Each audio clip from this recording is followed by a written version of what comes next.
Welcome to the WDW News Today podcast. My name's Eric Morton.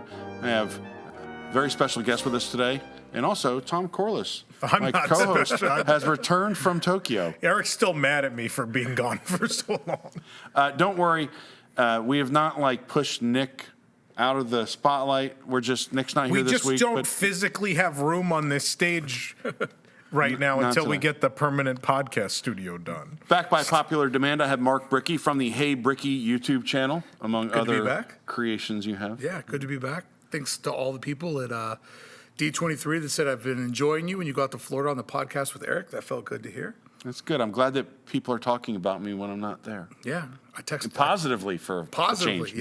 Yeah. Everyone made sure that I ran into would gush to me for a second and then would be like, oh, and tell Eric he's wonderful. Everyone's like, Eric must know. That's good because sometimes people are mean, and I think if 100 people say you did a great job and one person calls you an a-hole, you just remember the person that called you an a-hole. I felt like I was home the moment we got our first comments on News Today that were, could you put Eric back? I was like, oh, it's good to be home. Yeah. I should have been in there deleting that comment to make sure that nobody got any ideas of me having to Eric's do the news. But I don't want to, week. so please don't ask. Oh, man. Very exciting. Tom, you were looking particularly good in your Park Candy shirt today. Oh, yeah, it's the shirt, not the rest of me, but the shirt's good. Yeah, so Park Candy, one of our sponsors, if you go to parkcandy.com and you use the code WDWNT at checkout, you get a 15% discount on snazzy, comfortable, lovely, low-maintenance shirts. And some of the cool ones came back. So I know for a while we were publicizing the shirts we were wearing, but they were out of stock. But I know some came back either as is or slightly altered. So go check out what they've got right now. We also did a collab with them. Do we have any of those left? There's still a good little chunk left. The Tip Top left. Club shirt. So they're still on sale for $60.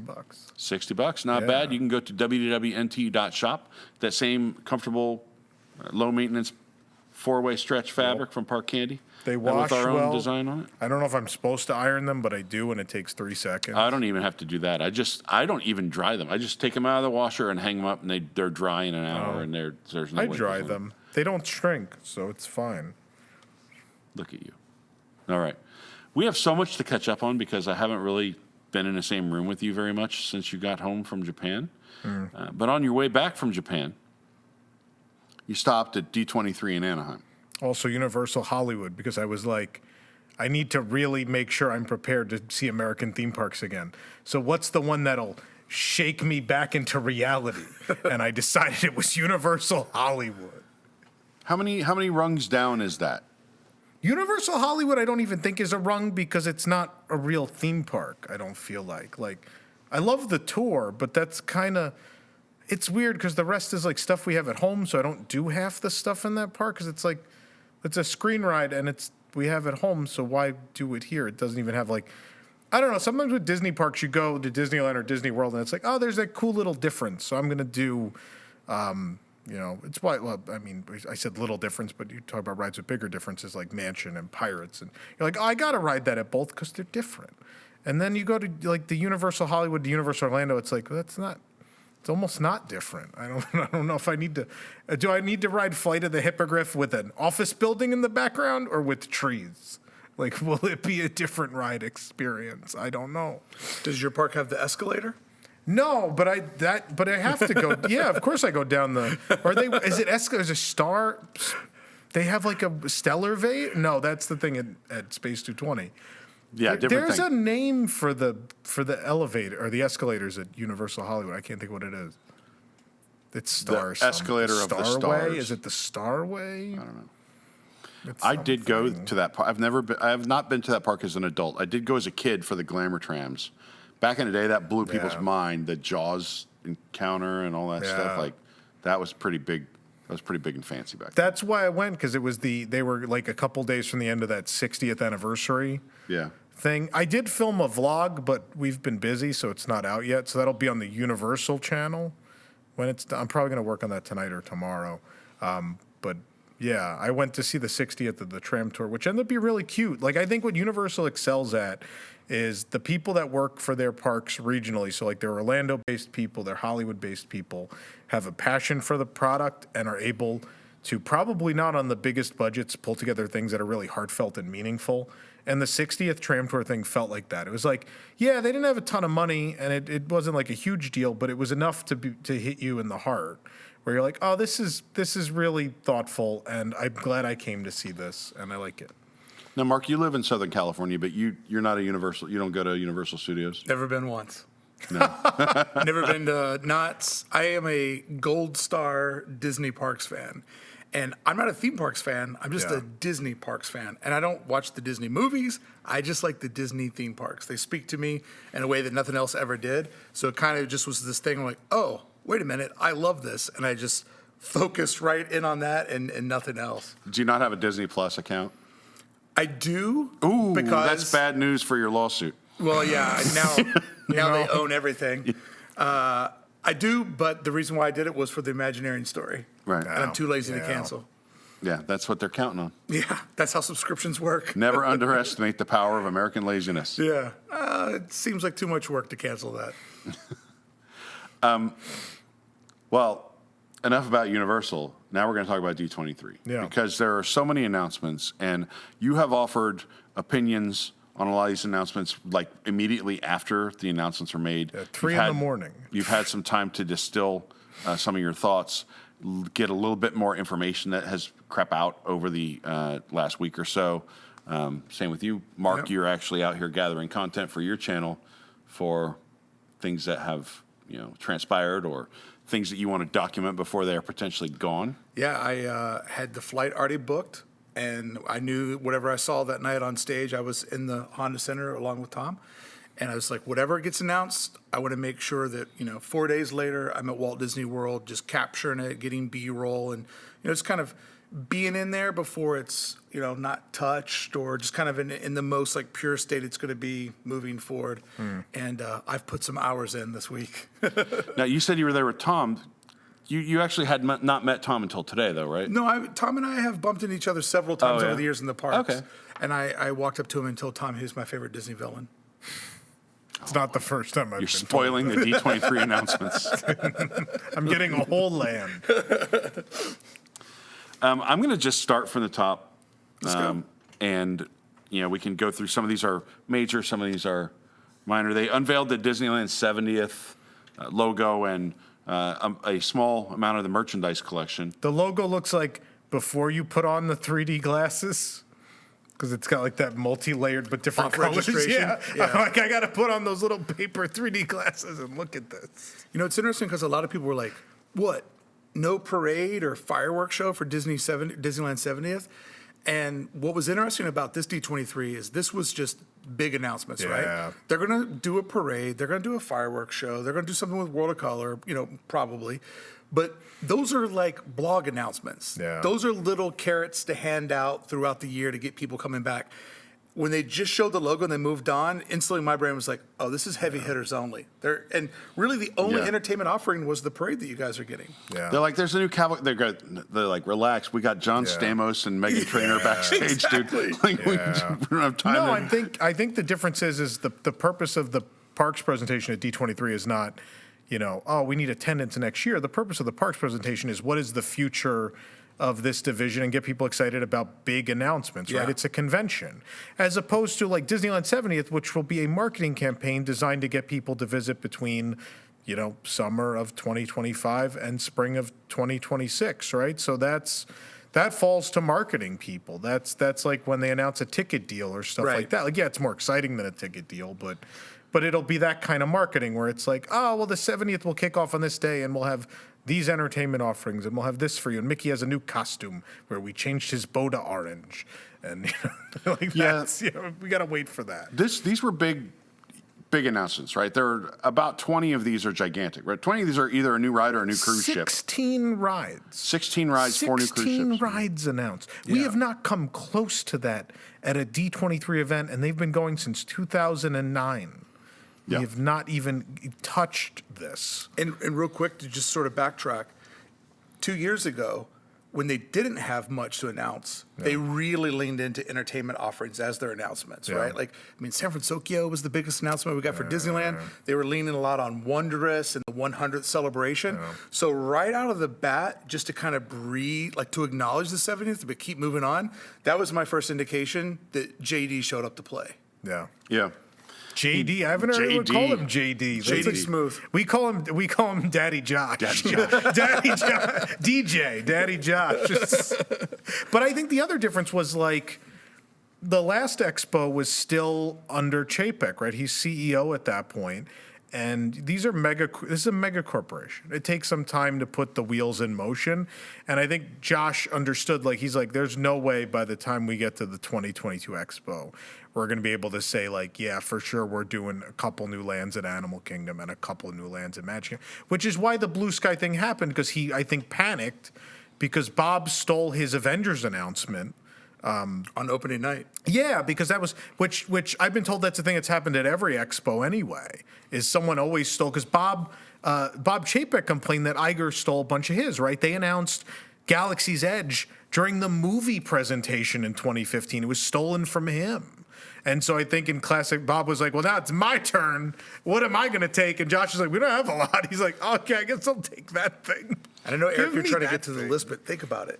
Yeah. We had August 2022, that flat D23, flat as could be, and 3 months later, Chapek's gone.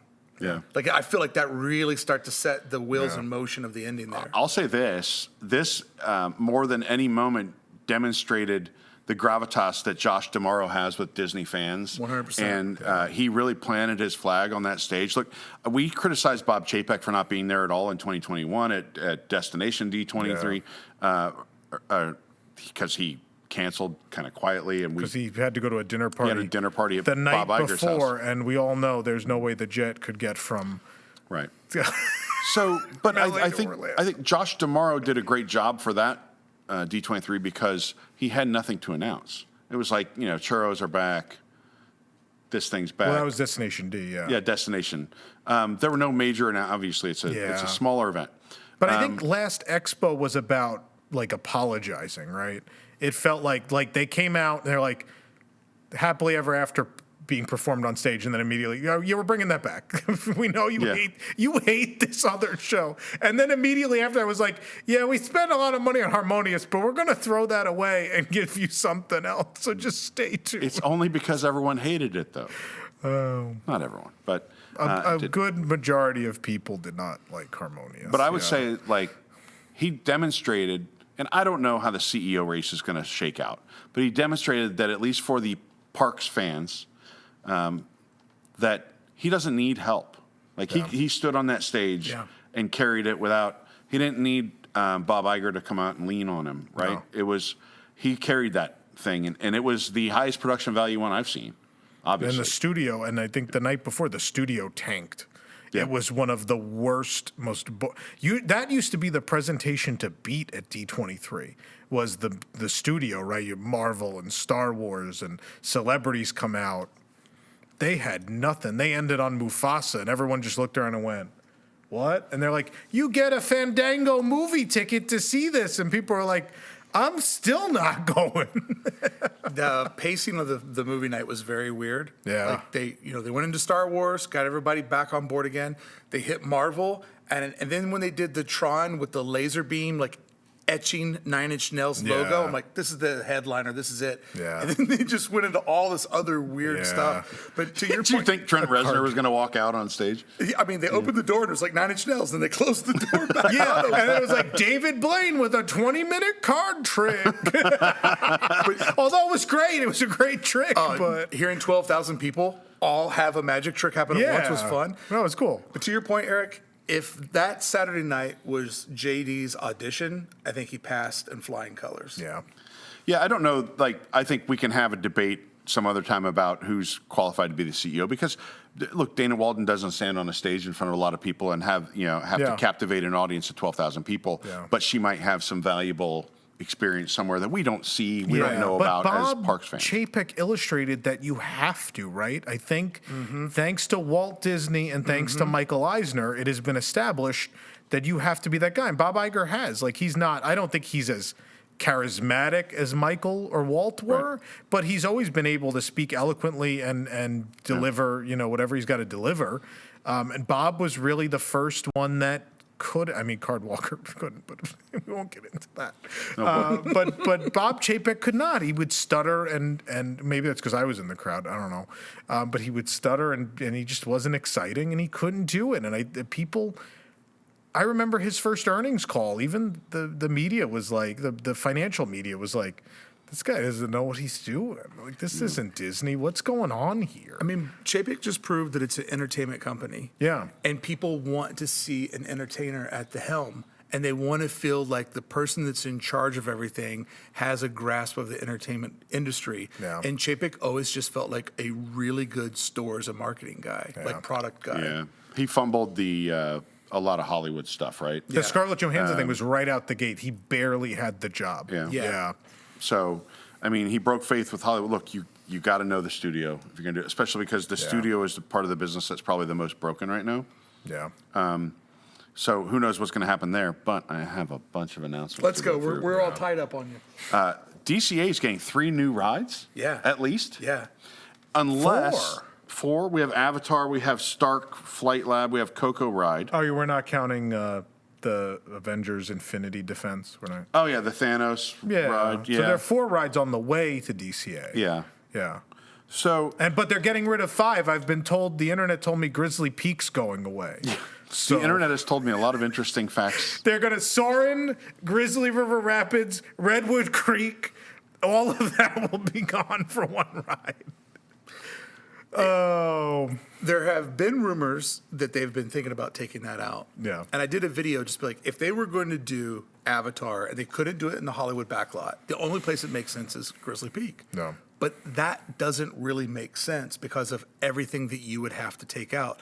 The only argument you can make is Grizzly Peak sells 0 merchandise. That's the only, that nothing over in that corner really moves merch. There's a not hotel IP attached, though. Hey, and when I stay in that hotel, it'll be my first time that I ride that ride because I'm not getting that wet and walking around for the rest of the day. Right. Yeah. I've only been on Grizzly River Run when staying on Disneyland property. That's the only way it makes sense. time I've been on it, yeah. Yeah. So I think most people believe that Avatar is going to go somewhere in the Hollywood section. Has to, right? So two Is things that are the bus played. loop? It goes into the but Monsters Inc. is gone now. Yeah, it goes into one of 2 places. It either goes into the Hollywood backlot, which then you have to build a parking garage, remove the bus terminal. So there's 2 dominoes that got to fall before that happens. Yeah. Or it goes over to the Simba lot.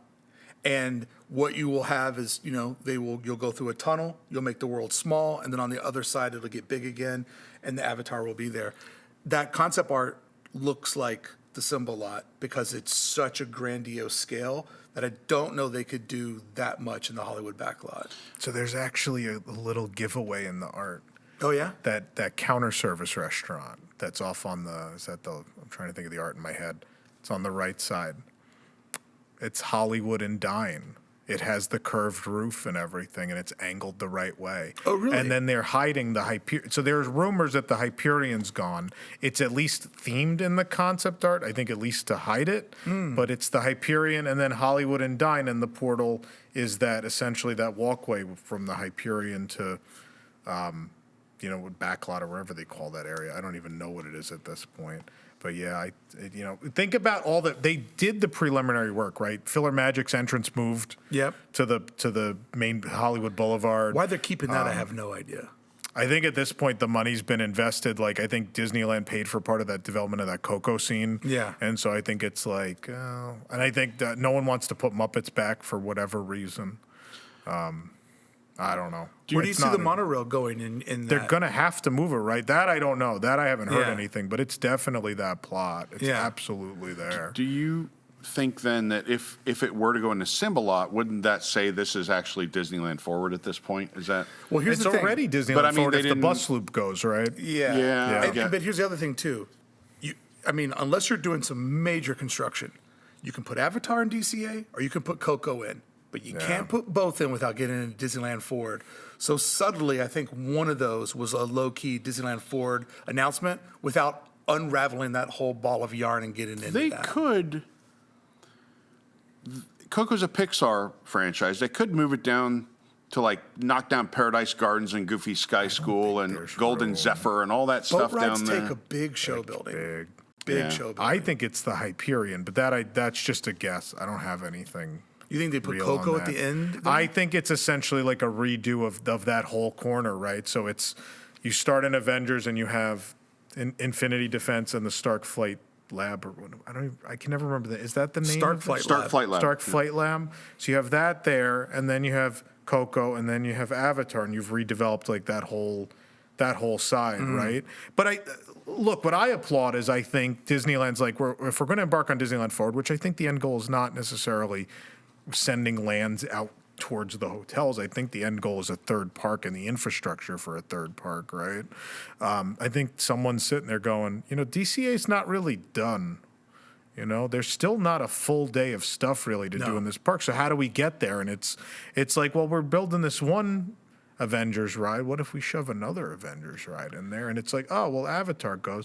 And then we'll do this Coco thing that maybe Magic Kingdom isn't building anymore. We'll Think do they're going to that kill your instead. trolley?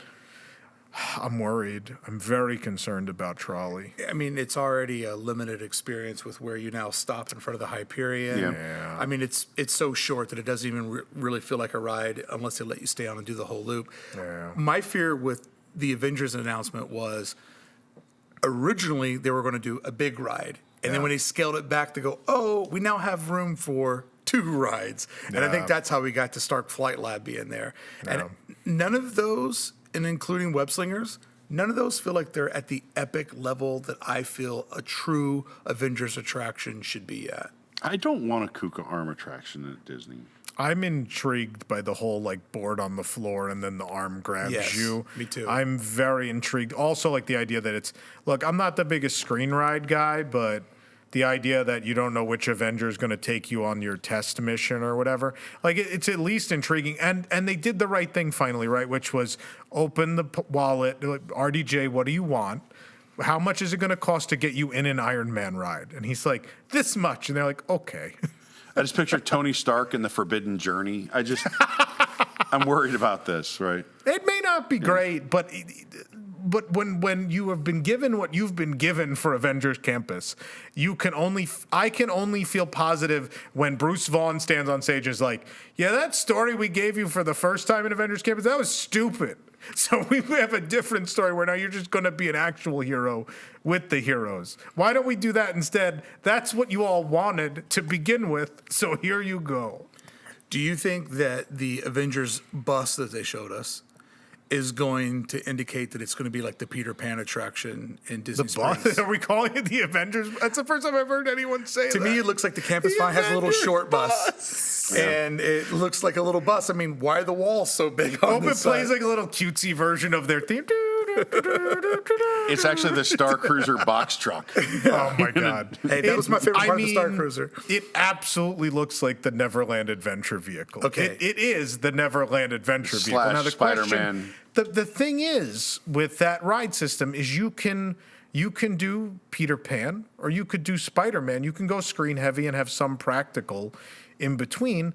The ride system does allow for you to do more. If we look at Beijing, we look at Universal in Beijing. They did that Jurassic World ride. It is the Spider-Man ride system, and there's some big screen scenes. But there's also big, really cool animatronic scenes. There's that Indominus chase where it's like over the vehicle, and you're going backwards, and it's above your vehicle chasing after you. So I don't know that they're going to. They could, or it could just be Peter Pan, where it's like, oh, well, that was fun. It's all screens, but it was fun. So you rode the Peter Pan attraction, though, right? Mm-hmm. Do you enjoy it? I do. Okay. I was really mad at it the first time because I was like, this isn't new. You stole this from Universal. Yeah. But I think what Disney does well, which you've alluded to in your whole, I don't like other theme parks. I like Disney.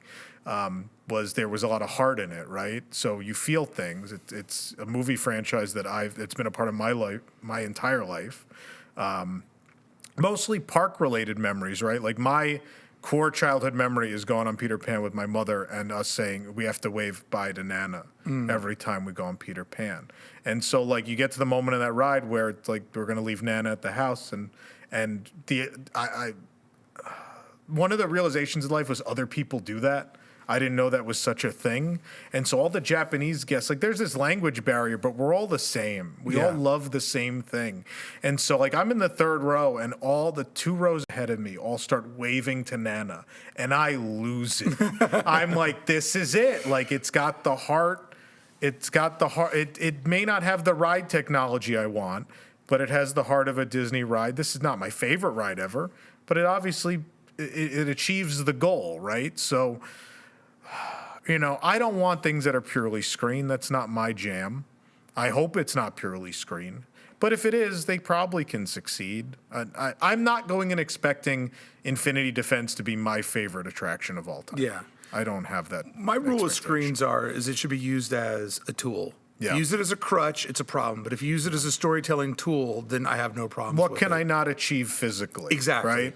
And like you said, if it's set dressed around real world set pieces, and we don't just have a cardboard cutout King Thanos, but the real King Thanos. Yeah. I love that they went to Party City, like, we need a King Thanos. We need to get a cardboard King Thanos to put in our booth. And the guy like takes out the clipboard. He's like, "What's the dimensions? How many colors?" Like, it's to go through the whole spiel. Maybe they were going for like a comic book shop thing, right? You know, maybe. You ever going to the comic book store? There'd always be like a big cardboard cutout of the superheroes, right? Makes for a great storyline, I think. I've always called Avengers Campus Avengers Hallway. And I will, to be determined, if 2 attractions turn it into an actual land or just a hallway. Yeah. And I'm excited to see where it goes. The Stark Flight Lab, like you, there's some innovation in there. Yeah. And if you've looked at past patents that they filed on, you know, ride systems that integrate with each other, that little thing that you're sitting on pushes you into like the Mickey and Minnie's Runaway Railway, like when we go underwater, like a little dome room. There's potential there that could be a sleeper hit, but we'll see. Or it could just be what we've seen, and then we're like, "Oh, okay." We were dreaming big, and it was just exactly what was in the I art. want to believe your thing, because that would be really cool if it just keeps essentially switching ride systems like that. Change the game, man. Or maybe just the whole land's a big middle finger to Universal, where it's like, you have to get rid of these Marvel things. We're going to build it now, and we stole your Kuka arm ride too. You've got nothing. It does look like a one and done for me. That looks like it's going to make me sick, the Kuka arm thing. Yeah. It looked like Some of All Thrills to me from Epcot. Remember the? Yeah. I remember some. It didn't seem to have a lot of kinetic energy to it. The first piece of concept art just looked like an arm sticking up out of the ground with people. Well, it's just the load area, right? Yeah. So like we don't know anything. The assumption is you're going to pull into like a projection dome, right? Yeah. I don't think there's any 2 ways about it. I don't expect physical sets or anything that's going to blow me away other than the ride tech on that. They could surprise us with Infinity Defense. We'll have to wait and see. But my theory would be the level of integration that Peter Pan got, where there's a couple of little sets and there's some movement, but it's mostly screens. It's probably what Infinity Defense is going to be. What do you think about Avatar? What do you think we're going to I think we're going to be blown away. I think it's going to be one of the greatest things they've ever done. Yeah. It's the Shanghai ride system. Yeah. James Cameron will not let anything go out into the world with his property unless it is, second to none. I think that is going to set a new standard. I think that Shanghai ride opened. By the time that opens, we are a decade past Shanghai Pirates. Like, they're going to knock people's socks off. I don't really care for the Shanghai Pirate ride, but every time I go on, I'm like, this boat system is begging for something. And finally see that in the U.S., cannot wait. So then what do you think the Coco boat ride's going to be like? Small World. Yeah, I think like Pirates are smaller. I think a lot of physical sets and animatronics. They said on stage, Dark ride. They mentioned animatronics. They'll be cutting edge. They'll be like probably on par with like the new Frozen Ever Afters, right? So the one they built in Hong Kong and Paris, where it's like our Frozen Ever After but with money rubbed on it. That's what I expect for Coco, and I think I think people will love it. 2 boat rides in DCA will be awesome. It doesn't have a single boat ride now. Yeah. It could definitely use like the thrill of the Avatar. It could use the family aspect. And wherever they put Coco, that means good food's going to come. Yeah. And I hope that they put it in a part of the park where there's enough room to create like a street fair atmosphere around it. And that aligns perfectly with our social demographics. So that will be, bar none, a mega smash hit for DCA. doorbuster. 100%. The Coco Land, that Latino land area, will be one of the most popular things at Yeah. DCA, and it's long overdue. That Paradise Gardens Grill menu they do for Coco is always fantastic. Oh, fantastic food. That restaurant, though, is like sometimes it's Greek food, sometimes it's barbecue, but it's sometimes always it's good. Mexican. I miss the Mediterranean menu. I love that menu. Yeah. Yeah. Very good food. And my wife's Greek, so I've eaten the best Greek food, and it holds up. That says a lot. Yeah. Magic Kingdom Nighttime Parade is coming. Yeah. You've been begging Somebody for this for a long listened. time. Oh my God. But that's what I mean. Like I felt like this event just felt like, oh, they hear what people say, and it's people go to Magic Kingdom and they're like, there's no nighttime parade? Oh, that's weird. And it's not a thing they need, right? Like Happily Ever After packs whatever the fireworks show is, packs a crowd. They don't have to do anything. But the fact that they're like, people keep asking, maybe let's spend the money. I don't think they know. also there's room to say, well, people are waiting for the parade. They buy stuff, you know. Maybe it does push a lot of food sales, you know. Yeah. And light up junk. I mean, Light up junk. Glow stuff. I buy a bubble wand every time. Oh, The ODV cart comes by. I can't help myself. I'm like, I'm just standing here with this dumb camera. I also need a bubble wand. back seat is full of bubble ones. Yeah, just buy a Jeez, bubble. every like after a couple weeks, you got to be like, oh, it's time to dump them out again. I did my first ever nighttime parade at Magic Kingdom. It was behind a paywall. I did Not So Scary Friday night. Oh, yeah. And I was like, hey, this is my first nighttime parade in this park. And my number one complaint was it was way too bright. They turned the Yeah. lights down low, baby. At Disneyland, we get intimate. Yeah. And it was bright like night or bright like daylight out there. It was a little wild. I think after the horse fell, everyone was very Did he fall?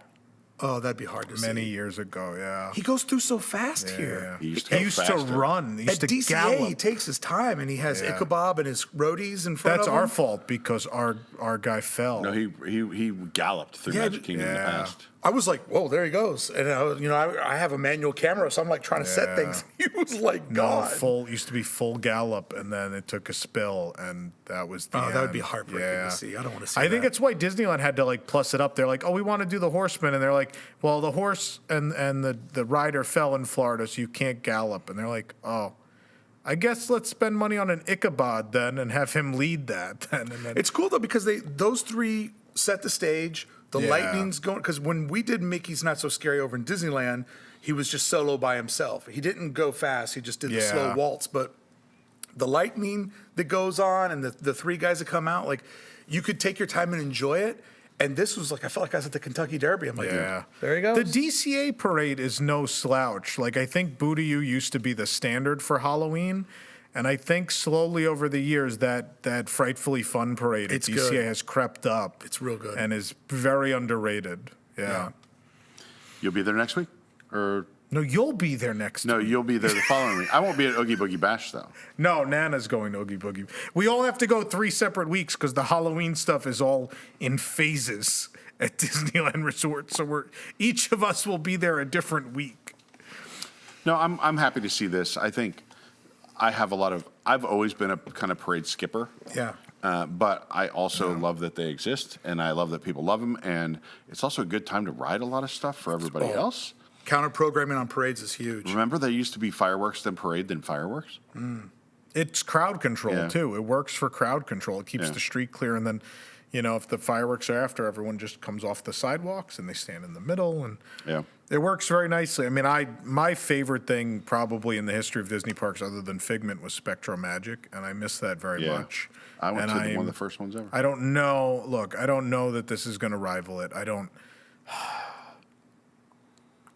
Their float design, the last couple new parades, it leaves a lot to be desired. They showed that in Kanto float, and it's just a big candle. And I was like, that's not great. It's just a big candle. Like, I know it's part of the story. I get it. But it is just a big candle. It's not some intricate, really big, cool thing. So I'm worried. The cool thing in the other piece of art is Peter and Wendy flying, which is ripped from, Yeah.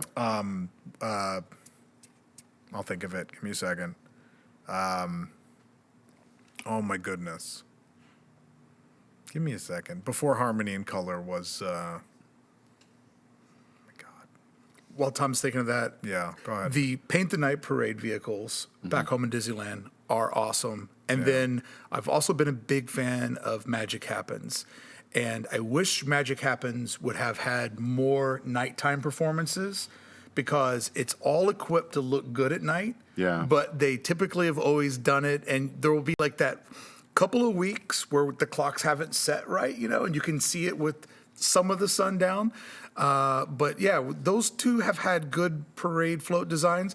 But everything we've ever gotten over at DCA, like the Pixar thing they did, was really rough. Dreaming Up, by the way. is the Dreaming Up. parade. I was going to say Dreaming Up, but I The didn't want to sound finale like an float idiot. was Mary Poppins on the rig, and then after was Peter and Wendy are flying with each other under the moon. It was really cool, and it looks identical in that art. Where so was that that's exciting. parade at? Tokyo. I'll have to I'm look that one explaining up. a cool parade.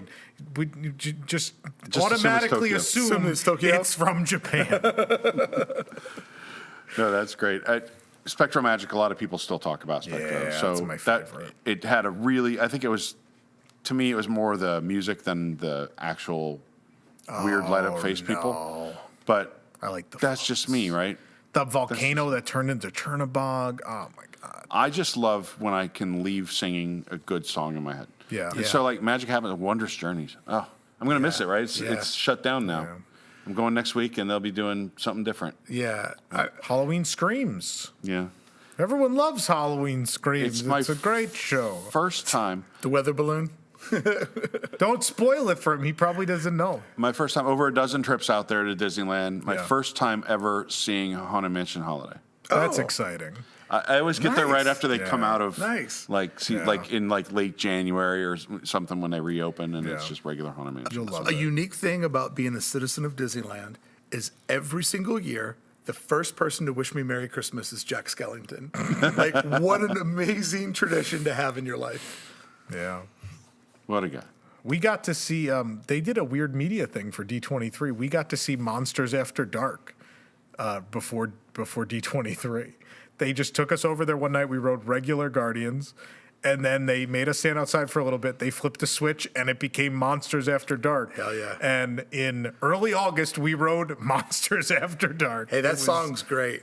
It is and it isn't, right? It's so cheesy and corny and ridiculous. And it's a major composer too, isn't it? It's someone that did movie music. Yeah, I like to imagine JD gets in his Camaro and puts that on, takes the T-tops down, and just Monsters After Dark. Monsters the whole After hill. Dark. Monsters. And it just keeps saying it, and I'm dying. And I'm like, this is great and terrible at the Yeah, same time. Big fan. All right, so we have several for Disney Adventure World. I don't want to linger on these too long. We have the new Lion King Don't land. be mean. Paris has suffered so many years, and they finally have their moment in the sun, and you're like, I don't want to linger on them too long. Hey, No, I that think is our the audience worst mostly Disney- cares about Disneyland. They've Disney just World. never had it. See, but I think this is going to interest our audience because Yeah. it is a reason to go there because it will be a major e-ticket attraction that you can only experience in Paris that is themed to one of, if not the biggest movie of all time. The biggest movie of all time? The Lion King? You don't think more... Didn't it's Inside gotta Out 2 just become the highest Yeah, grossing financially, but do you animated? think in terms of how many people have seen a film, you don't think Lion King is up there all time? Like, Yeah, it's it's got to up be there. like Lion King and Jaws and Gone with the Wind and like that's got to be that group where it's like the most watched movies of all time. But also, how is this only the second ride from the Renaissance era? And the first one is the Little Mermaid Dark Ride, which, not Yeah. everybody loves. I'm a fan of it. But how has it taken this long for them to hit the Renaissance weird. era again? yeah, and Tokyo just opened the Beauty and the Beast ride Beauty in and the Beast. 2020. Oh, that's right. My bad. That But one's yeah, a I mean, jaw-dropper. even for them, that took, a long, 2020 is far removed from 1991. That Beauty and the Beast ride looks amazing. Yeah. That's got to come That's still my stateside. favorite. But yeah, I mean, you're right. That whole group, like, and Aladdin still has nothing. Like, Aladdin made a gross amount of money. We and have still, an e-ticket Aladdin attraction here at the Magic Kingdom where some of the carpets It's still not work. an e-ticket, Eric. Someone just saw it and went, ee. Is that Some what of we're the calling an carpets- e-ticket? Some of them do not have tarps over them right now. Nice. That thing needs to go. If anything happens in this expansion of Magic Kingdom, please let it be that someone has an excuse to just rip that from the ground and throw it in the garbage. They're going to just put a little tiny Rivers of America right there. The Rivers of Adventure. It's like a little. diorama. Yeah, you could drive a remote control boat around it. It's like, oh, wee.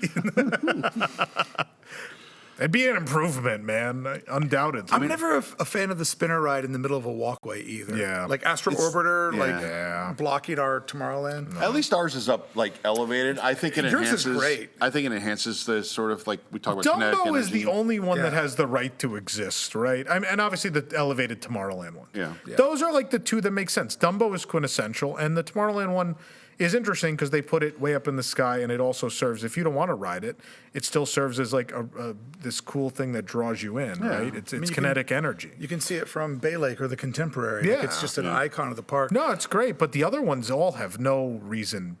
They have no reason to live like short people. They, I refer to your Dumbo as DJ Dumbo because I DJ like it's the Dumbo? ones and twos. Like Oh, there's just yeah. two of them. The out two there. turntables? It's great.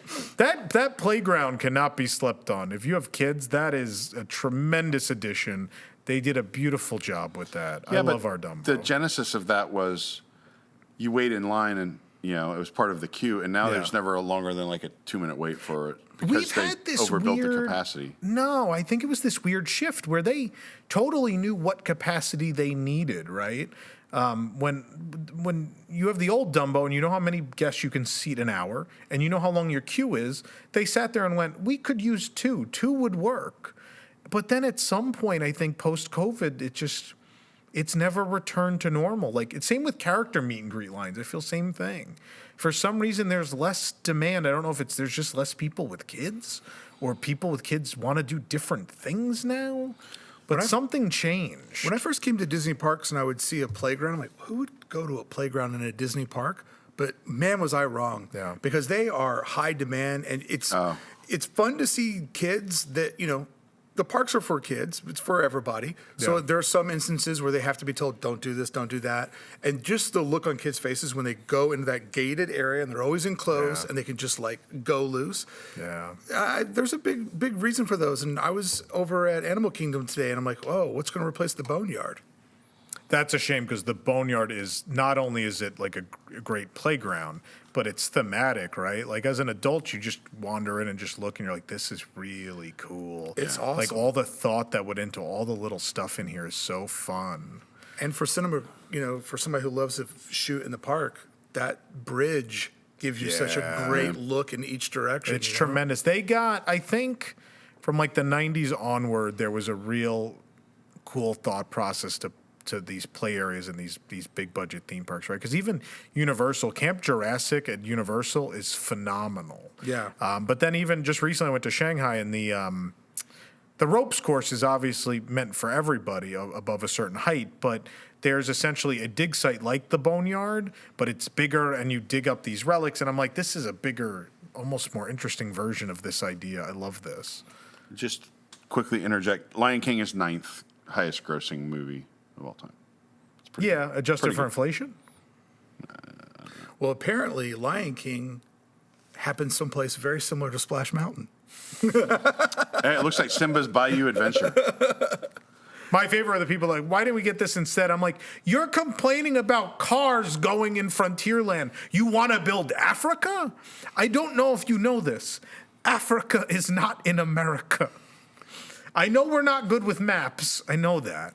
But I think we're good enough to know that Africa's not in the continental United States. Yeah, I think this looks cool. I mean, this is, by most accounts anyway, the worst Disney park. 100%. And it's getting... By most, I think by all accounts. It's horrible. It's getting this. It's getting World of Frozen, which I imagine will be similar to what you've experienced in Hong Kong. Minus the woods side is not there. So no Playhouse in the Woods and no coaster, which I think are a mistake. But Frozen Ever After will be a draw there.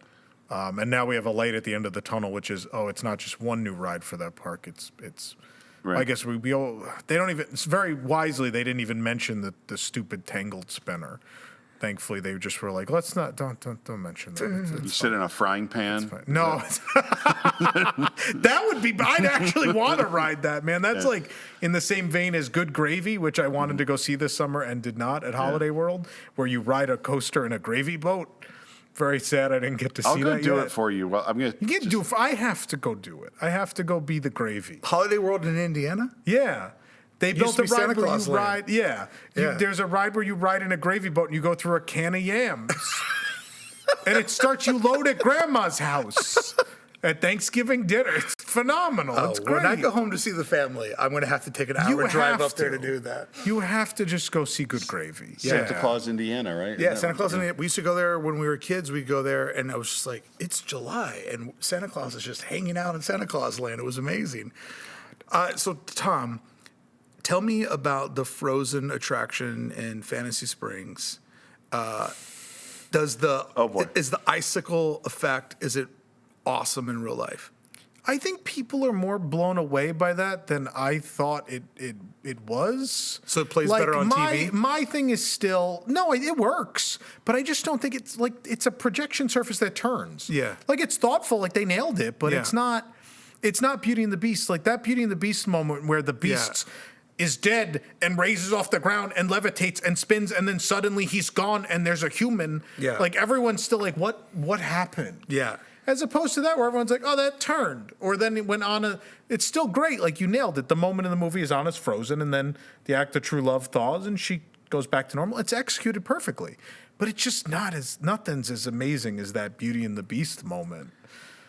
When I was watching the POV for Shanghai Pirates at home, I normally will never watch a POV before I ride a ride. But if it's an international park, I'm like, this is a good reason to maybe go. And when the skeleton turned into a man, I like sat up in bed and I'm like, what did I just see? That's still cool. Yeah. That ride has moments. I don't like that ride, Yeah. but there are little moments in it where I'm like, I see why people were impressed. Yeah. My problems are generally towards the end, it gets very screen heavy. And I'm like, but the first half was really good. And what did you do at the end? And this is the worst ending of any ride I've ever been on. Like, how did I get blown backwards out of a boat, but I couldn't even really see what was happening? I don't know. This is like Runaway Railway. We made it. Oh, really? It's kind of the same where you're like, I don't even know what happened. Like, well, okay. There were chickens and Jack Sparrow cut a rope and now I'm here. I don't know. So Eric Paris, no Galaxy's Edge in the half shell. No, they're getting a new nighttime spectacular though, which is around that. Is it called Adventure Bay? Adventure Bay. So that'll be cool. Quick aside. The last I knew, and you probably know more updated information than I do, the last I knew, Disney is required to build a third gate in Paris by 2036. Yet they're building two new lands in... So that's been pushed back several times. They have to reach an agreement with the government to do that. I think as long as Disney continues to invest in the existing parks to the government's liking, they will continue to grant them that extension. I think everyone knows the second park is not great. And I think the goal is to finish that park and then someday talk about Park 3. I have, since I was a kid, dreamed of seeing the world's largest lug nut. And I'm told I can make that dream happen now. Yeah, Cars Road Trip, Road Trip. So, mark it I was down. on the first car of guests, flew across the world in the midst of COVID to be the first guests on Cars Road Trip. Did you just laugh? And I regret nothing. Did you just laugh? Yeah, hysterically? because it was everything I thought it would be and more. It is. That park is sometimes so bad it's good. I rode that attraction when it was the studio tour. Yeah. And man, like from the opening with Jeremy Irons, it looked like it was filmed on an over-the-shoulder VHS recorder. I was just like, this is the worst thing I've ever seen. The dragon that's like, oh, there's a dragon here, and it just fire comes out of a hole in the ground, and you're like, where?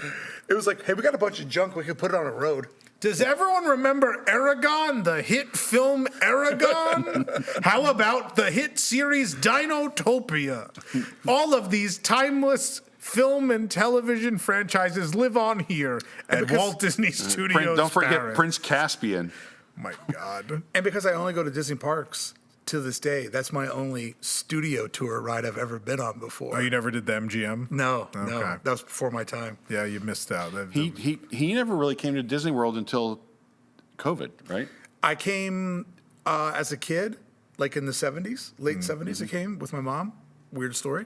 And then I came twice as a young adult. And when I came back for Disneyland or Disney World's 50th anniversary, I was like, the last time I was here, the castle was candy. So it was 25 years between visits. Wow. I think if you have the chance to look at Mark's channel, the Hey Bricky, I think really cool videos of someone who has a keen eye for design visiting Epcot for the first time, I thought was a really interesting, man. That was awesome. Interesting look to see someone who's always wanted to, like, he got choked up a little bit going to Epcot for the first time. I saw those commercials as a kid with Mickey on top of that big ball, and I'm like, I got to go see this. I got to go there. Didn't happen until I was an adult, but I got there. Well, luckily we kept all the buildings. Yeah. Except for like one, but most of them still standing. Oh, Horizons. Yeah.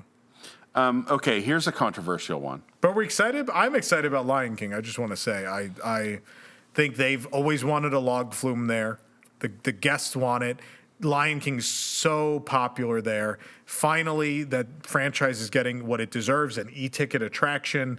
What is there not to be excited about? I will be first in line for this thing. I cannot wait. Yeah, it looks cool. I love flume rides. I love dark rides, mixed dark boat rides that have a thrill. So, but also Lion King. I mean, the music will be right. Yeah. For all the people that argue, they're like, "Oh, the Song of the South, the music in Tiana's not as memorable." Ain't no one gonna have that argument for the Lion King. Yeah. Because the last I checked, the music from the Lion King still sometimes plays in your local convenience store. Yeah. Like it just the Circle of Life will come on at some point in some store you're in. It's that ubiquitous. The only thing that's going to be interesting about that ride, though, is the climate. That is not a year-round water ride climate. It does get colder. What's great is if you don't care, then that means that e-ticket ride when you go in February will be operating with a 5-minute wait. Oh, so bro, just put the poncho on and have the time of your life just looping that queue over and over. I'm really dying to go to Disneyland Paris, but now I almost want to wait. But I don't know, that seems like a long wait. I'm going back next year. It won't be ready, but I'm going back next year. It's a bit away, but yeah. Controversial topic. Walt Disney animatronic. Oh, wait, real quick. We don't have to talk about this, but 2 new nighttime shows in Paris. There's the Adventure Bay show. There's also the new, January, they have a new nighttime show at Disneyland Park, which will be the first one with the Main Street projections. Now, do you want to talk about Walt Disney animatronic? Talk about Walt Disney. They're making a Walt Disney animatronic. Yeah. And they're going to use archival audio of his actual They're voice. projecting a twinkle into his eye. They're projecting a twinkle into his eye, but not a cigarette in his hand. I don't think. No, they're not. That would be cool if he smoked. I had an off-color joke to make about the eye twinkle, but I'm going to leave it. No. Yeah, you should.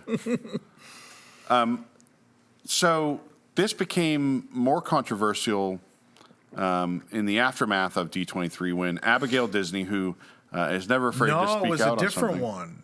Oh, was it different? I thought it was Abigail. It's the other one. Oh, the other one, granddaughter. Yeah, it's not Abigail. Oh, boy. Do you want me to look it Well, up? I don't remember. yeah, please look it up. If only we had a website that had this type of information. I mean, I'm in trouble because I use your website for all my information. Yeah, I thought it was Abigail, but I obviously misspoke. I apologize. You've got the wrong crazy grandchild. Yeah, these people that they have a tough job. They check the mailbox every day for checks. Well, that's not fair. Abigail works somewhat, at least. Anyway, thought it was disrespectful, inappropriate to have Walt as an animatronic. And Joanna Miller. Joanna Miller. Okay. Okay. Joanna Miller doesn't like it. No. Well, I don't know how I feel about it. The projected twinkle in his eye has me curious about what this means. Individually placed hairs on the head. Yeah. They're using his actual clothing, it sounds like. Yeah. Like they have some actual clothing. His tie and his shoes or something. Yeah. Wow. I don't know. I mean, we run into the sort of ethical thing is like, does it require someone, the family, to buy in and consent to something? Did Walt Disney ask Abraham Lincoln's family before they made an animatronic of him? I don't Or know. all It's of possible. the presidents. Or when they every did Hall of president who's Presidents. ever lived, or Everyone in American Adventure. yeah. Like, know. I think that Disney has made, they have created a history of doing this with historically important figures. And Walt Disney's undoubtedly a historically important figure, particularly at Disneyland. So I think that it's okay to do it. I don't know if it's going to be creepy or weird or people are going to cry. I mean, I know I will. I've already booked my tears. Oh, Lee will cry. yeah. Lee will Yeah, cry. I will have magic in my eyes, as I like to refer to it. I mean, I love the story of man dreams of robots and becomes robot. Like, I love that story when it comes to this. Yeah. But, I mean, Walt did it to other people historically.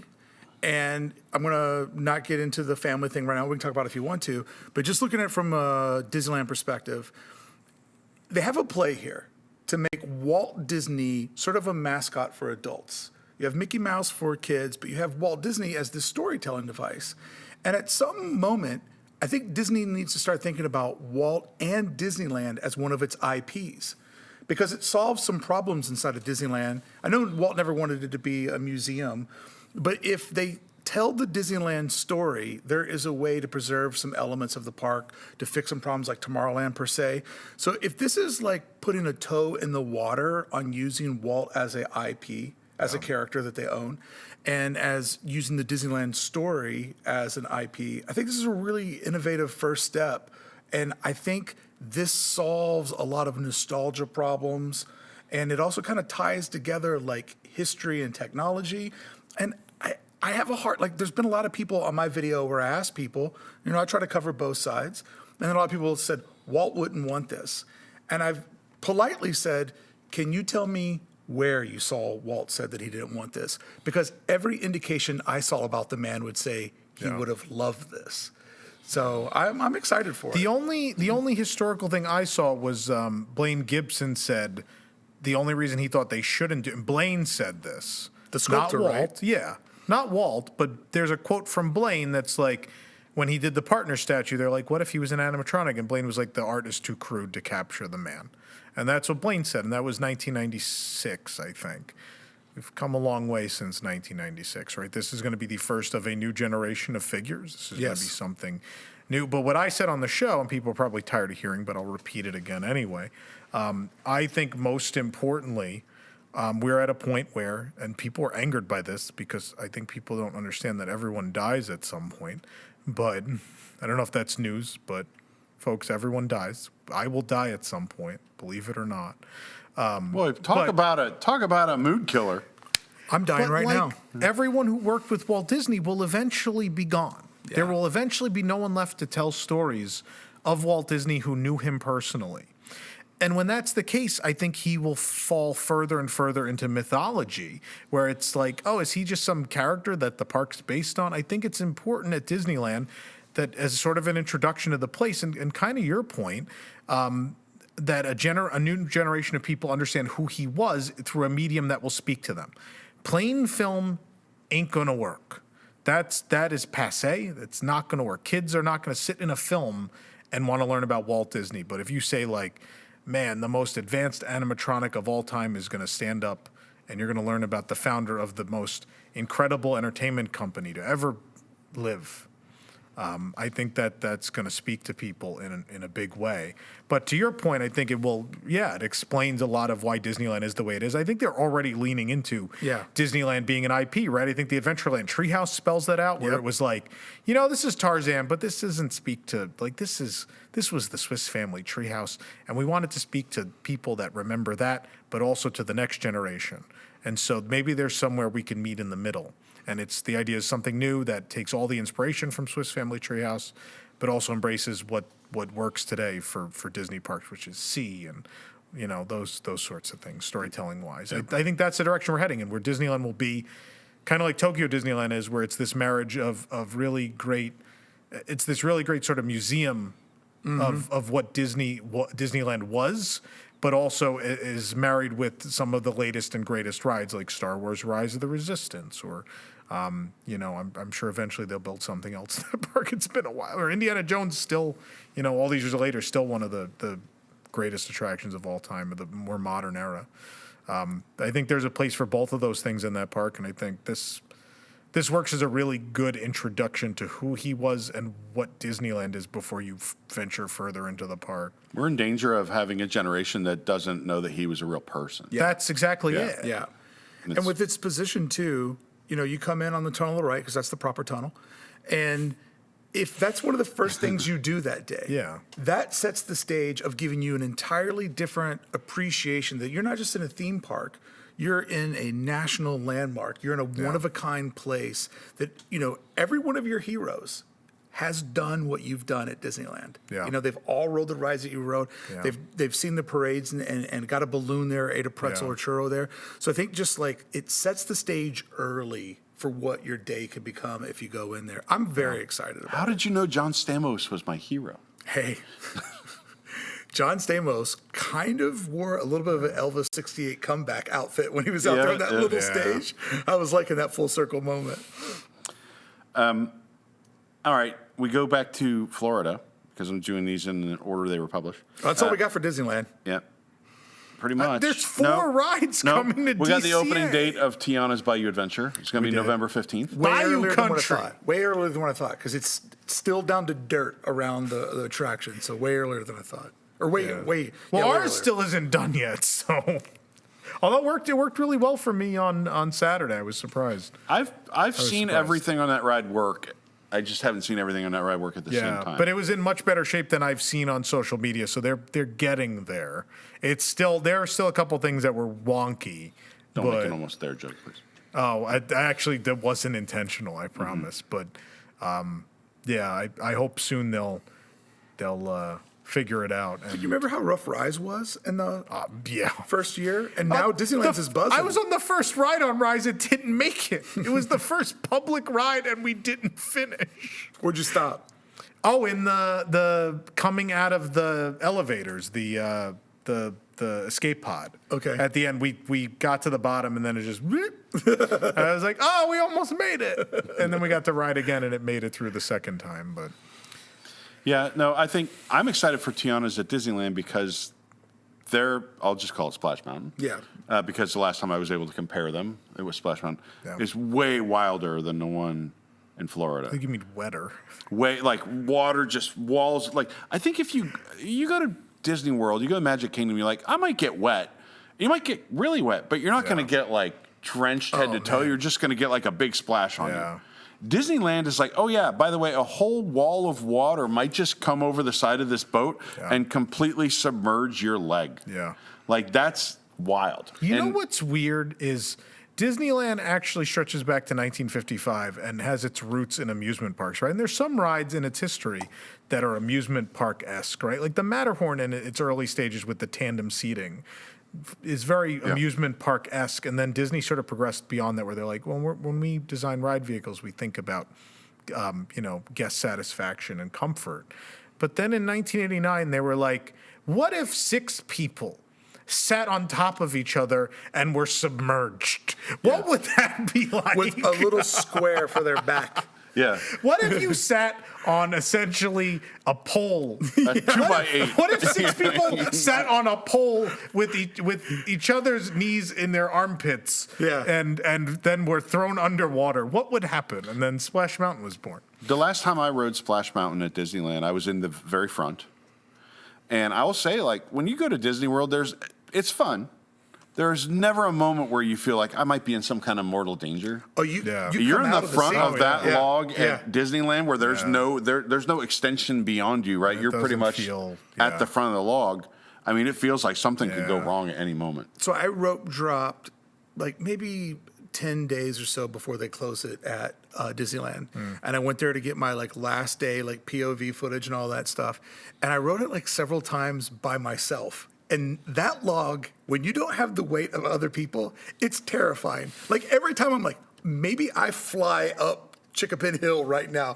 Like you really take off when you're in there by yourself without everybody else like kind of holding the boat down. It's pretty wild. I had the opposite problem where Jason Diffendahl and I, Jason's a bigger guy, we're the first 2 in the log, and then it's little kids all behind us. Oh, you can't so put we're big like dogs in the don't front. go front heavy in that ride, man. Yeah. Somebody looked at us and did that on purpose. One of the cast members was like, get in row 1 and 2. Well, the first time I went through, like I sat in whatever seat. When I came back through, the cast member goes, "Who put you on in like row 4 by yourself? You can't do that." Like, You're supposed to be in the middle, right? yeah. Yeah. So I was already like, "Oh, maybe that's why it felt so wild the first time." Yeah. There is an illusion of like safety and security when you're riding a theme park ride that immediately goes away when you're in that situation. You're like, this could take off on me. A thing I like to do is when you see a ride that looks super dangerous, like those rides next to the Orlando Eye. Oh, yeah. I always ask my friends, I go, if that was in a Disney park, would you ride it? Like, because there's something about it being on Disney property that makes you go, I mean, that seems kind of wild in a parking lot, but if Disney was operating it, But I I'd probably know give it they've a done second their chance. due diligence, right? Yeah. Yeah. I did that thing in Vegas on top of Oh, did you? what's that cheap hotel? The Stratosphere. Stratosphere. We went there just to do we were going to do a couple rides there just to say we did it. And I remember like they load us into this thing, and it's like a very disinterested high school kid, like Yeah. loading Who us doesn't in care? there that like walks by and like barely like checks. Yeah. And I'm like, if I could have like hit a stop button and gotten off, I would have. Right. I was like, Yeah. you know what, we rode, obviously everything was fine, but it added some terror to the experience. for Yeah, I sure. bet. All right. Indiana Jones at Animal Kingdom. How long do we want to talk about this one? People fight about it. What's the controversy? I'm lost on that. Boy, People are upset about Dino Land. people are upset about Dino Land. People are upset about it being a quote unquote clone. It's gonna not. be a new They said story. It's not going to be a clone, He's going after a mythical creature. but it's going to be a very, very, very, very similar ride experience to what people already are getting and have gotten for a very long time. And I think this is where we realize that Indiana Jones don't build no ride without casualties. We're going to lose Dino Land. Just like we lost the Skyway at Disneyland on your Disneyland Skyway video. for 10 employees. Yeah. 10 employees was the cost of the Skyway. Yeah. So, yeah, it's true. Like their operating budget of the Skyway literally matched what the maintenance and operation budget is move- for the we'll move that over to for Indiana Jones. Yeah. I don't know. I think people need to know more Yeah. about how it's going to look. And I think the way that they do that now is saying, hey, this is going to be in Tropical Americas. A lot of people were like kind of eye roll at Tropical Americas for a while. And you're like, oh, and Encanto. And people are like, Encanto, what's that have to do with animals? And they're like, aha. Antonio talks to animals. That's his gift. So now you start with this carousel. Yeah. And then you start actually telling a compelling story I'm interested I in hearing. really like the carousel. The idea that they've built, it's this original place, this town, and the wood carver, and it has this connection to the story. The people gather around the fountain to tell stories, and the wood carver hears those stories and then has carved them into these beautiful carousel animals. Look, it's Disney IP, which is not my favorite part of it, but it looks really cool. I mean, you and I saw the model at D23. The Kevin. And the craftsmanship on Yeah. that was phenomenal. Looks great. So I can't say the name properly for this new land, so I'm just going to refer to it as Pablo Escobar. Pueblo Esperanza. But Esperanza means like Something hope. of hope? But we- Village of Hope? Yeah, something like that. Pablo Escobar works too. But like, we can't breeze past. Disney announced a new land that's not centralized around one IP. Yeah. And that should be celebrated because that's one of the big complaints everybody has. And there are new stories being told here. The wood carver and the carousel, the village of Pablo Escobar, like the whole thing is a new story. Too bad they said something, they named it something I can't get out, Pablo Esperanza. I don't know. Pueblo Esperanza. But Pablo Escobar rolls off the tongue too.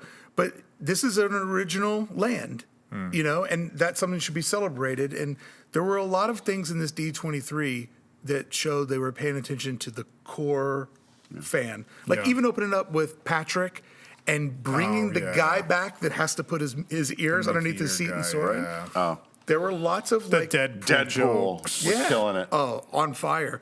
Yeah. Like the dragon. Yeah.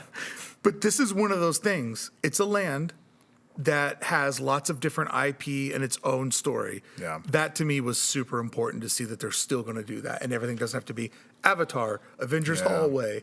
You know, I like that. I think it's going to be cool. Of course, I'm hoping for something on the level of Mystic Manor with effects and track lists and all that stuff for the house. I hate that we keep saying it's I going to know. be like Mystic Manor because nothing's like Mystic Manor. Well, it's an original story. We've had 10 rides with this trackless ride system, and they're not all Mystic Manor. There is Mystic Manor, and then there's the rest of them. Yeah. You know? And Do we think this is trackless? I think so. Yeah? I think so. People say it looks like a boat. I don't know. They look like trackless vehicles. It's hard to tell. I didn't get boat vibe. I got like maybe Omnimover ride. We don't build those anymore. Why? They only work. Because now I know, because now they built this trackle system. They're like, we'll use this for everything. Yeah. Yeah, I think it makes sense because like the house is alive, right? And if the idea is the house is moving you via like the tiles, like the house controls the tiles on the floor, and so The move you around. floorboards and stairs Yeah, move so it and- makes sense to be trackless, sure. I think So it'll they be can cool. do like pull you back and forth. Yeah, effect so it's and like stuff the house that. is doing whatever with you. Yeah. You go into the walls with Bruno. Like, Yeah. Yeah, it Like, makes look, sense. I'm not. It's Encanto and whatever. I know people love it, so it's going to draw, and it's not for me. But Indy and the rest of this, I'm very excited about. Like the idea of, man, an animatronic of some weird mythical creature from South America. I love that's the kind of stuff I love. So it's going to be some new kind of original creature. I mean, Disney Parks animatronic creatures are always cool, right? The lava monster in Journey to the Center of the Earth, and the old squid when we used to have the squid on the 20K walkthrough in Paris, and all that kind of stuff. It's weird because some of the Indiana Jones movies take place in like tropical Americas, right? Temple of Doom, Yeah, I guess. even Is Crystal Skulls. Isn't that also like? Temple of Doom India? No, Temple of Doom is. They might go to India for part of it, but I think they find that like temple. It might be like Mesoamerican. It's got the guys taking people's hearts out and eating them and stuff. That's not India I don't think so. or somewhere in that. I was in Dino Land today, and the thing that sort of struck me while you guys are looking in your phones is We can edit this out. there was if we so need much motion there today. Like I know Dino Land, people are done with it or whatever. Yeah. But kids were having a good time. And there was just so many different moving pieces and things were happening. I was trying to get my brain wrapped around, okay, Indian dinosaur in the corner is kind of like a 1-for-1 as far as like visuals. Yeah. The Encanto house is going to look cool here with the garden in front of it. But right now there's just so much motion that I feel like is going to be kind of gone with a newer, like simpler land that they're building now. Tom's right. I'm sorry. Okay. He's right. It's in India. I know that there are parts in India, but I just remember that they looked like kind of tribal, like kind of like Aztec or something like that at the time. I don't know. Boy, was I They wrong. eat monkey brains. But he moves And around. he I don't goes remember. I haven't to seen the- a movie in 20 years. Okay. He moves around I'm the world not being correct. I'm sometimes. just saying. I'm pretty sure it's India. But was Crystal Skulls South America or something? It was because it's Crystal Skull, and they happen to already have an Indiana Jones adventure ride that is themed to Crystal Skull. However, it was made before the movie and is in no way related to it. It's a different Crystal Skull. All right, you lost me. The Indiana Jones Adventure at Disney Sea was built in 2001. It opened with the park, and it is Indiana Jones and the Temple of the Crystal Skull. That is several years before Indiana Jones and is it just Indiana Jones and the Crystal Skull? That's the name of the fourth one. I right? don't remember. I try to block People that try movie to out of block my that head. one out. But yeah, it's several years before that. So the skull does not match the one from the movie. It's a totally different thing and a totally different story. But you enter into a temple in South or Central America and so there were striking similarities in what we thought we would see in the new Indiana Jones ride in Animal Kingdom. But in the end, Disney was like, well, that doesn't fit for Animal Kingdom. We're like, the temple idea is great. That's a good way to hide the show building, so we'll do that. But otherwise, we have to do something related to animals. So let's go track a mythical animal with Indiana Jones. I want an Indiana Jones ride that has a really high uptime in the United States. That'd be great. Ours is always down. I know. It's the Always worst. down. Last time we went, right, we ended up in the queue for like an hour and a half with Lightning Lane, I think. Yeah. Yeah. It is John a, Rhys Davies, just Over and over. and over. Yeah. It is a hike just to get to that ride. Yeah. And my rule on that ride is I don't go up the stairs until it's a clean shot. Because when you get stuck on Yeah. the stairs and you got a butt in your face yeah. and you're in that little, like, I won't go until it's like a clean shot all the way up to the landing, and I Yeah. won't go down until it's a clean shot to the landing. And people behind me will complain, I'm like, I'm not getting stuck on the stairs, bud. Like, if you want to go around me, but I'm not getting stuck on the stairs. Also, the queue is very narrow going into the structure. So when I went and then the line ended up being a lot longer than it looked like from the outside, I'm like, oh no. There's no turnaround getting out of there. You're stuck. But on the way out, breathtaking views of the Jungle Cruise. Yeah. Like hanging out there on the side of that foliage and watching the boats go by. Yeah. I do that more than I ride the Jungle Cruise because I'm anti-skipper. I always get disoriented in Disney Sea exiting Indiana Jones because literally you just if you exit on the left because it's the dual load, right? The left side is next to the exit, so if you get out on the left side, it's like 8 steps and you're out of the building. I'm like, oh, that's nice. That's nice to be out of the building already. Mark just said I'm anti-skipper. Yeah, I don't like the Jungle Skippers. Oh, Yeah. You just don't like the jokes? I don't enjoy pun humor. Yeah. And I don't know, it's cringy. I don't know where to put my eyes. So sit in the back of the boat and stare at the water. I'm not a big fan. It is. I do suffer badly from secondhand cringe. Yeah. And it is tough sometimes, but I still do it every now and then. I wish there were skipper-free boats, or I wish during when they used to do the Christmas jingle cruise back home, I just wish that they would just play like old Christmas music through a broken speaker. That's all I would need. Or ride the one at Tokyo Disneyland where you can't understand what they're saying. That would be awesome too. I like that one's the funniest because people are just like, what is happening? Suddenly everyone starts clapping in rhythm with music and the Lion King music starts playing. It's all weird. Isn't there like a bifurcation there where you can ride one that's in English or you can ride the one that's Hong Kong? But I haven't seen them actually run that in ages. So what I experienced last time in Hong Kong was a skipper who tried to do all 3 languages intermittently. So he'd try to he'd jump between languages just to make sure everyone in the boat had some idea what was going on. You'll see it in the video. We have a million ride videos still to release from Shanghai and Hong Kong. One of them will be Jungle Cruise, where you'll see this version with all 3 languages. You'll also see my favorite video ever, which was the raft to Tarzan's treehouse that doesn't go to Tarzan's treehouse. I just think of the guy trying to say puns in 3 languages. When you go to Disneyland, And nobody laughing at any of them? yeah, just striking out. When you go to Disneyland Paris, every announcement feels like 5 minutes because they got to circulate through so many different languages. And it's just like, I know what they said in English. It was only like 15 seconds, but they're still going and going and going. We have a couple new lounges coming to Walt Disney World. This is Eric's most exciting part. I didn't know because it was sung to me. The Pirate Tavern at Magic Kingdom. Yeah. Eric and I are going to go drink Blanton's and watch Peg Leg Pete talk to us. Have we gotten confirmation that they will serve alcohol at this tavern? But I have to believe it's going to happen. I have to believe We it. believe that's going in Pirates League, the old Pirates League, right? I think it's taking up more space than that. The construction zone is giant. It's hard to tell at this point. They have done some work on that courtyard, that you can see from the queue, and that connects to that area. So It's maybe behind they can, walls again. Yeah. Oh wow. So maybe an outdoor seating section. I don't know. Yeah, it could be. You think alcohol like Oga's Cantina type of rules? Probably. I think so. Look at the concept art. The whole place has like 4 tables in it. Yeah. There's not room for a lot of people in there. Yeah. And it's going to be booked. Peg Leg Pete, man. I'm so excited to have him back. And then what I think will instantly be the most popular spot at Epcot, the Spaceship Earth Lounge. I think it will instantly be the most popular lounge or bar in all of Walt Disney World the second it opens. And it will never relinquish that title. To me, this seems like the one that they could open this in a week and I wouldn't be surprised. Because it looks like garbage. It's already a lounge, right?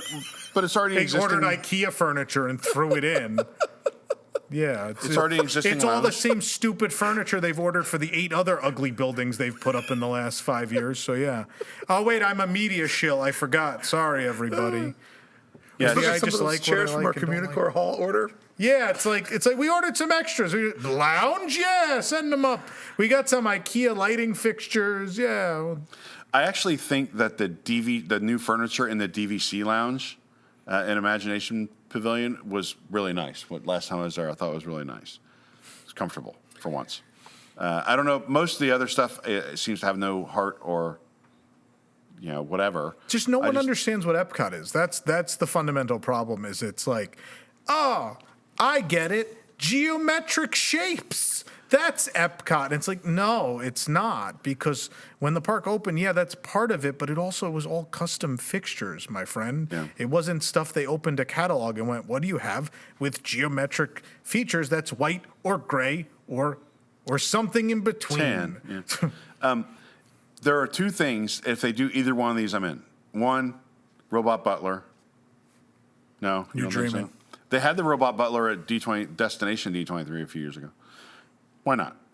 Have a robot butler there. Number 2, I want to order my drink at a World Key information kiosk. That would be fun. So either of those And things very I'm in. cheap at this point in time. Yeah. It would cost nothing to install a screen that you order a drink at. But if I had someone on the other side dressed in like 90s attire. But God, I mean, if you did a vintage Epcot Center bar, if they were like, we're not going to give you any of Epcot Center back, but we've got some props and we'll build a screen where you can order drinks, it would cost them almost no money and make them $1 bajillion. You could charge us anything. And then you could make weird vintage Epcot mugs. And everyone would be like, yeah, I'll show up and give you $90 for this ceramic Horizons building that I'll drink rum out of. I want a booth that looks like the Jules Verne space capsule. Has chickens above you. From They're Horizons. animatronic Yeah, chickens with the with you. animatronic chickens in it. I just want to, I'm very excited for that. But I don't like the look of the furniture. But it has a beautiful view. Yeah. It'll be nice. Is it in the base of Spaceship Earth? The old lounge. If you are photographing the Walt statue, Yep, it's above them. look Those- straight the up. glass windows. Those glass Okay. windows. That's Okay. where it's So gonna that's next level up. Okay. That was the Siemens Lounge. Okay. Yeah. be. Yeah. I did not enjoy the two guys singing to me theme park news. Skylar, Austin, and what was the other guy's name? Darren something. Darren Chris. And the one, yeah. Skylar Austin's from all those Pitch Perfect movies. I don't know what Darren Chris is from. I did not enjoy that because I'm there to get theme park news. Right. And where I was sitting in the 400s, the sound wasn't real good. It was kind of bouncing around. So if you're JD, I spent most of my night doing this, looking at his teleprompter. He stays on teleprompter pretty like 90% of the time. Yeah. But I was reading all of that on the teleprompter, but then I was looking back to see concept art. Yeah. And like, I am very excited about this, but don't feel like I know anything about this. We don't. We just know where it is and what it is. That's all we know. No timeline, Next year. nothing. Okay. We think the Spaceship Earth Lounge is already pretty much, they've been working on it. Right? I think they alluded to the fact that it's already in progress. But next year, sometime next year. This is just one of my complaints about this big Honda Center. I know they had to play to a bigger room and they really went all out for entertainment. But sometimes I felt like the park announcements were rushed through to bring the next band out on time. Yeah. Yeah. I can see that. Well, Josh went, JD, Daddy you. Josh, went through his Rolodex and whatever connections he had, he pulled out, right? I mean, that was whatever he had. You think JD's also booking that event? Like he's like, I think those are his connections, yeah, because I don't think there's a lot of people in parks and resorts that have connections. Yeah. Right? It's not the studio where everyone who works at the studio knows somebody, right? Yeah. Or has the number of an agent. Like, Josh is in parks and resorts. Like, that's not the hip, cool division where you can call anyone in the entertainment industry. So I think those are all people like, some of them are Disney Parks fans, or Josh just happened to meet them somewhere or had a connection. I just like and he that you pulled it have out. him booking his own event. Well, no, but I think he's like, I could see, look, knowing Josh as well as I do, I think he texted people. I think he absolutely is the type of guy that like texted a friend of a friend who was like, hey, would John come out? Or hey, would this person do this? You Like, still talk to Billy Crystal? You think you could get him at my party? I wish I could talk to Billy Crystal. I don't, and we talk about kind of Hollywood high profile celebrities and who is bigger than All for One. They brought out the 90s That's still my band, favorite moment of the All whole for thing, One, man. and everybody's like, why is All for One? And nobody even knew who All for One That was my except kind me. of bad humor where he's like, it's more than a He said, I promise. promise you, it's more than that. In fact, Yeah. they sing, I swear. yeah. And everyone's like, oh, I swear. And they're like, but what's the All for One connection? They have the number 4 in their Because name. no one could have imagined what that announcement was going to be, because it seems like a joke. And then 4 more cruise ships come in, and we're all like, what? 4 more cruise ships. And once again, breezed over. Like Yeah. hardly any information. I don't cruise. Well, because they're not even designed yet. It's like, You think that's where it's yeah. at? Yeah. Oh, I think with cruise line, there's a worry because you can't really keep secret that a ship is being built. So I think it was, the order's placed, and that's all we've got, but we have to make this public before someone figures it out. Yeah. Also, I think the shipbuilders like, yo, I have people wanting to build ships here. Yeah. I have a couple open spots, but who knows if somebody else is going to come build a ship here. And they're like, okay, we'll commit to buying 4. The dollar new was ships. strong, and they were like, okay, it's a good time. So let's just do it. If we're already doing 4, let's do another 4. What's the difference? That's shocking because there was a narrative, I think, that people thought like, oh, the D23 is just going to be Disney scrambling to compete with Epic Universe. And clearly those people were all wrong. Yeah. Not Those that the cruise people line can business. never be wrong, Eric. They know so much more than any of us.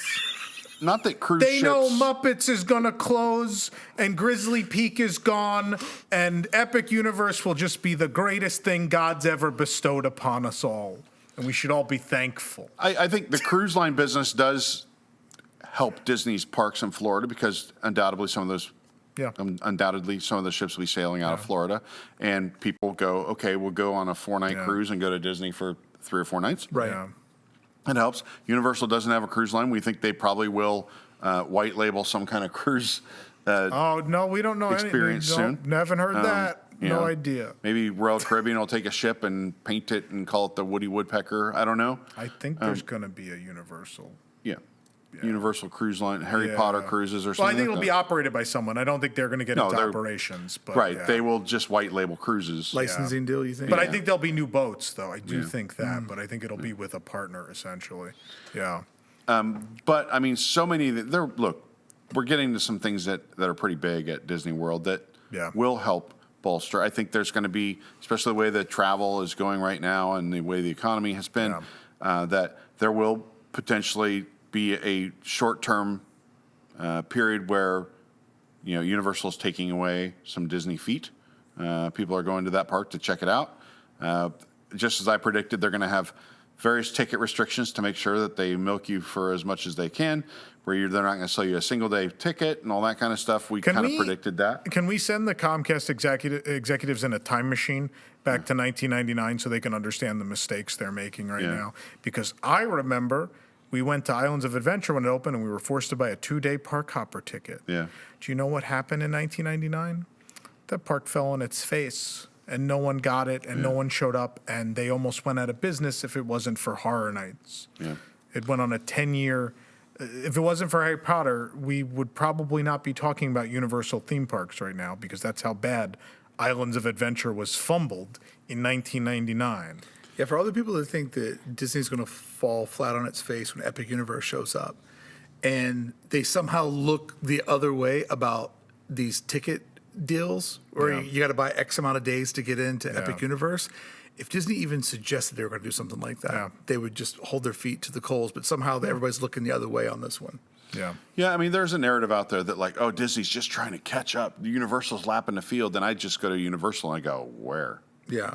Right? Eric, there's a children's playground where there's like fart noises. So you've been there, I forgot about that one. There's the fart noise playground. Don't get it wrong. Don't get me wrong. I'm excited for Epic Universe. It's going to be awesome. I think it's great, and I think that it will be good for everyone. There will be several very cool things when that park is fully functional in the summer of 2026. A couple. That wasn't minced words. That's because it will take them a year before everything in that park functions. Yeah. But I think that it lines up perfectly where that park opens up in 25. Yeah. Disney begins a lot of construction in 25 and 26. So you're building stuff while you can't really compete with them because it's going to be new and shiny. But once that new and shiny has started to wear off, then Disney pops up with new stuff at Hollywood Studios, Animal Kingdom, and Magic Kingdom. So it's actually a really brilliant timeline to give them their moment, but be ready when people are ready to come back. I think there's more strategy than that. I think part of it is, look, if people haven't come to visit Walt Disney World the last several years, I don't know why we're pretending that a bunch of money wasn't spent at Disney World the last couple of years, right? Like, look, there's plenty of stuff that's not for me and maybe not for you at home, like Runaway Railway. But for the general public, I think people still are like, they'll show up for Epic and be like, oh, well, we haven't been to that Star Wars land yet. We should do a day over there. Or we haven't seen, I've heard Avatar's really cool. We should go over there. We should see that. Like, there's inevitably business that's going to spill over, right? And we know, no matter what, the addition of a new park is going to hurt someone somewhere. whether that is Universal Studios Florida and Islands of Adventure, whether that is one or two of the parks at Walt Disney World. Newsflash, you will never hurt the Magic Kingdom because there are people that come to Orlando with nothing booked in advance but an iDrive hotel room and just show up and go, we will go to the park with the castle. And that's all they know. You don't have to do anything. They just go there. Yeah. But otherwise, yeah, I mean, people only have a finite number of vacation days. Yeah. No, but I think You it's know. going to bring people that wouldn't ordinarily maybe come to Florida for vacation. Absolutely, there'll be Nintendo people and Potter people, and there'll be people that are like, oh, I like Star Wars, oh, I like Yeah. Avatar, like I will pop into these other parks to see these things, and by the time the cycle, we get to 2027, and those first 2 exciting years of the park have cycled out, then Disney will be the reason people come back because people will be like, oh, Cars area, Yep. oh, cool, oh, Monsters Inc., okay, Yep. Indiana Jones, okay. Encanto, like this will bring people back at that point. Disney will feed off, like you said, Disney will feed off them for a bit on top of their already expected attendance, which won't waver probably, and then we'll draw more. Like I'm not saying Epic will be a failure. I think their marketing decisions and their business decisions already are questionable, and they will have to alter course very quickly. But I do think again, like you'd have to really screw up. Islands of Adventure didn't have, Super Nintendo World. Yeah. Although the screw up there might be that 2 of them already exist and a good number of people in the world have already seen it. So maybe people won't care. That remains to be seen. That's the problem with cloning the same thing 50 times. When you're excitedly announcing that you're building your 5th Minion Land in the world. And all of them have the same ride that was a very simple overlay of something that already existed since 1991. The Hanna-Barbera ride. I don't. All right, I'm going to hit a couple quick ones. Is Zootopia better together? They didn't. There's nothing big there. We kind of already knew they were. I hate this thing. I hate it.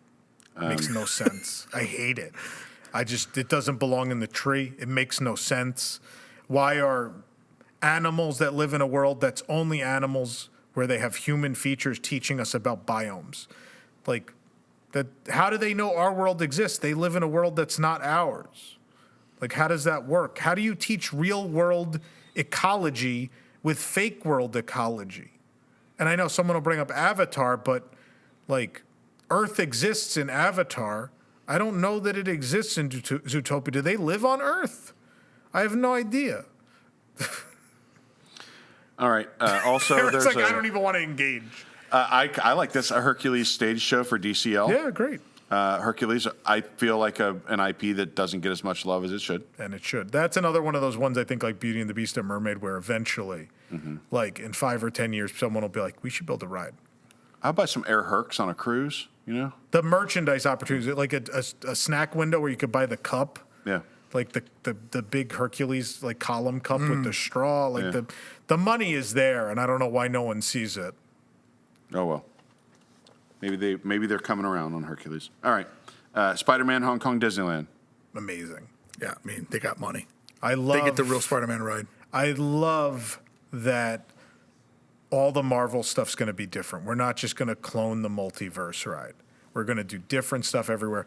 That park, it's funny, when I was there a couple weeks ago, I was thinking, like, you know what? The thrill ride this park is missing, like the adult thrill ride, like Tower.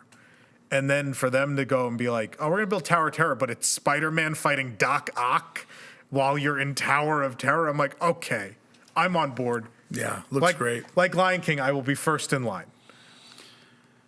All right, a couple sensitive ones coming up. Why'd you turn As we that way? close this out, You because I want to turned ask that Mark way. first, I'm because worried. he frequents a park that has a Monsters Inc. IP already, but we're getting a Monsters Inc. suspended roller coaster here. It's an idea that's been around for over a decade.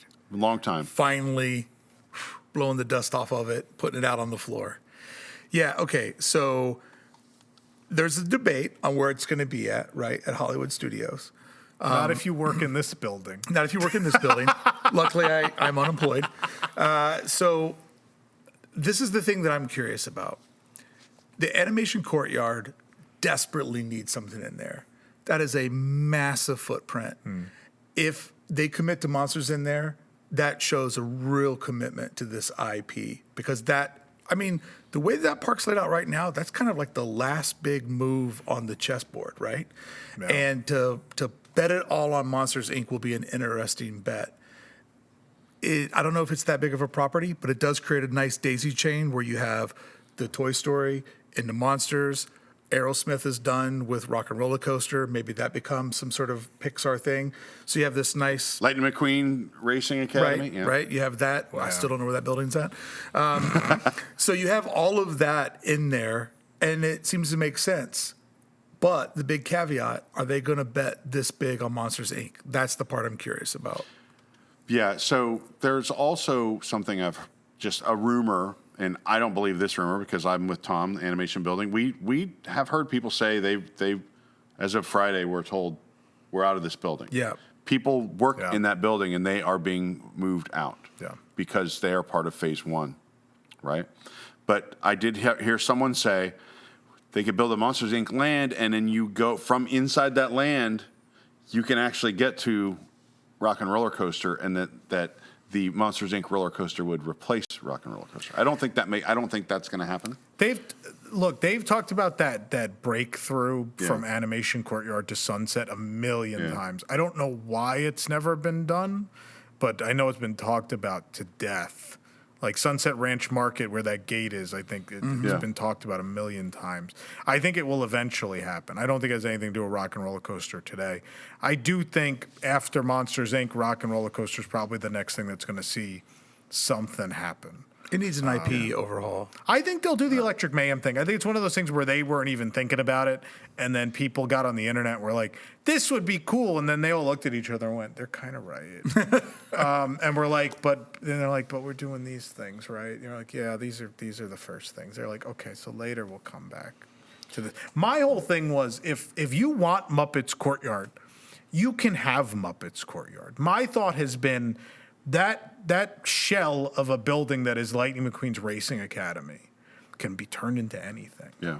If you want to just take everything take all the physical sets and animatronics out of Muppet Vision, move them somewhere else, build a new queue, use that building, and then put Electric Mayhem and Rock and Roller Coaster.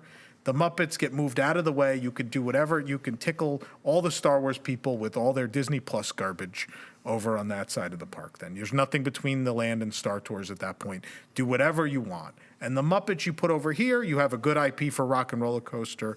It's out of the way and it's preserved, right? That's my view on it. Is I don't need Pizza Rizzo. I think it's junk.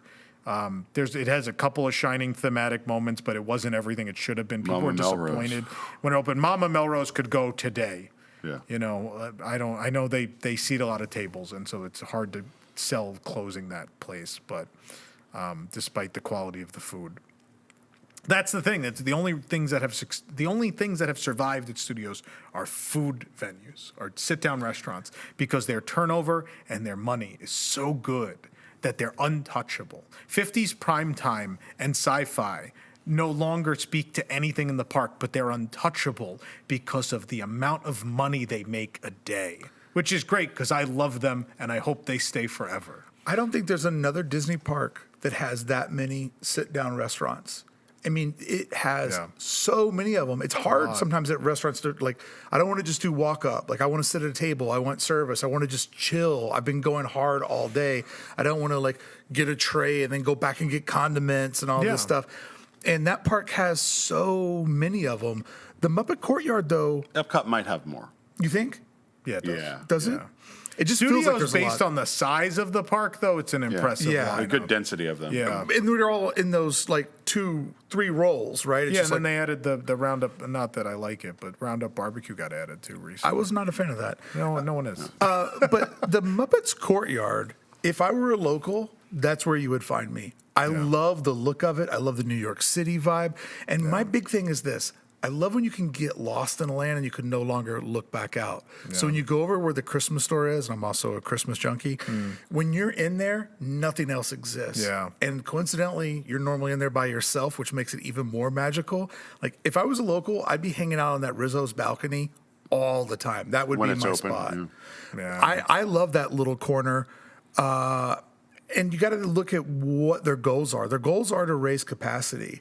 So when you're thinking of like, well, the Monsters Inc.'s going to take out Rock and Roller Coaster, well, it's a new ride and it's shiny and new, but that doesn't go with their goals of capacity. No. And that's the number one goal right now. Yeah. More people in the parks, more profitability. Launch Bay serves no purpose. It barely None. draws people with what's left of it. It's that building is in the way. Level it, do something that means something to people. There's a universe where we lose Muppets and Monsters Inc. doesn't go in that spot.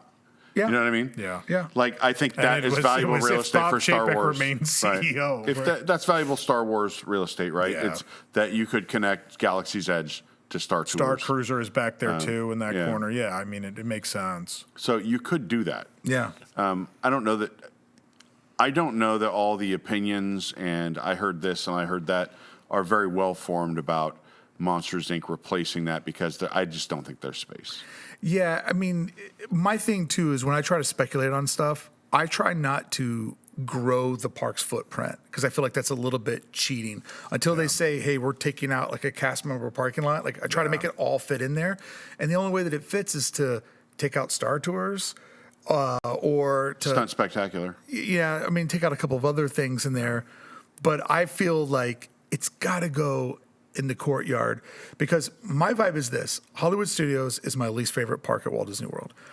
And like a lot of people, when I walked down your much better extra long Buena Vista Street, I saw the big arch that said Hollywood Studios, and I took a right and I landed in Confusion Courtyard. Yeah. Because I don't know what's going on. I'm worried the arch is going away. We're also worried about Muppets closing, which isn't happening. That the arch, which is like the last little remnant of the park that was, is probably going to go, and I'm very upset. It wouldn't make much sense if you go through that arch into the Monsters Inc. It land. wouldn't, but it might be a Disneyland thing where someone like fights for it and is like, you have to leave it. But also Mermaid's going to be there. So the thing that we're not talking about is there's some transition there. Mermaid is not going to be in Monstropolis unless they're going to have you enter on that.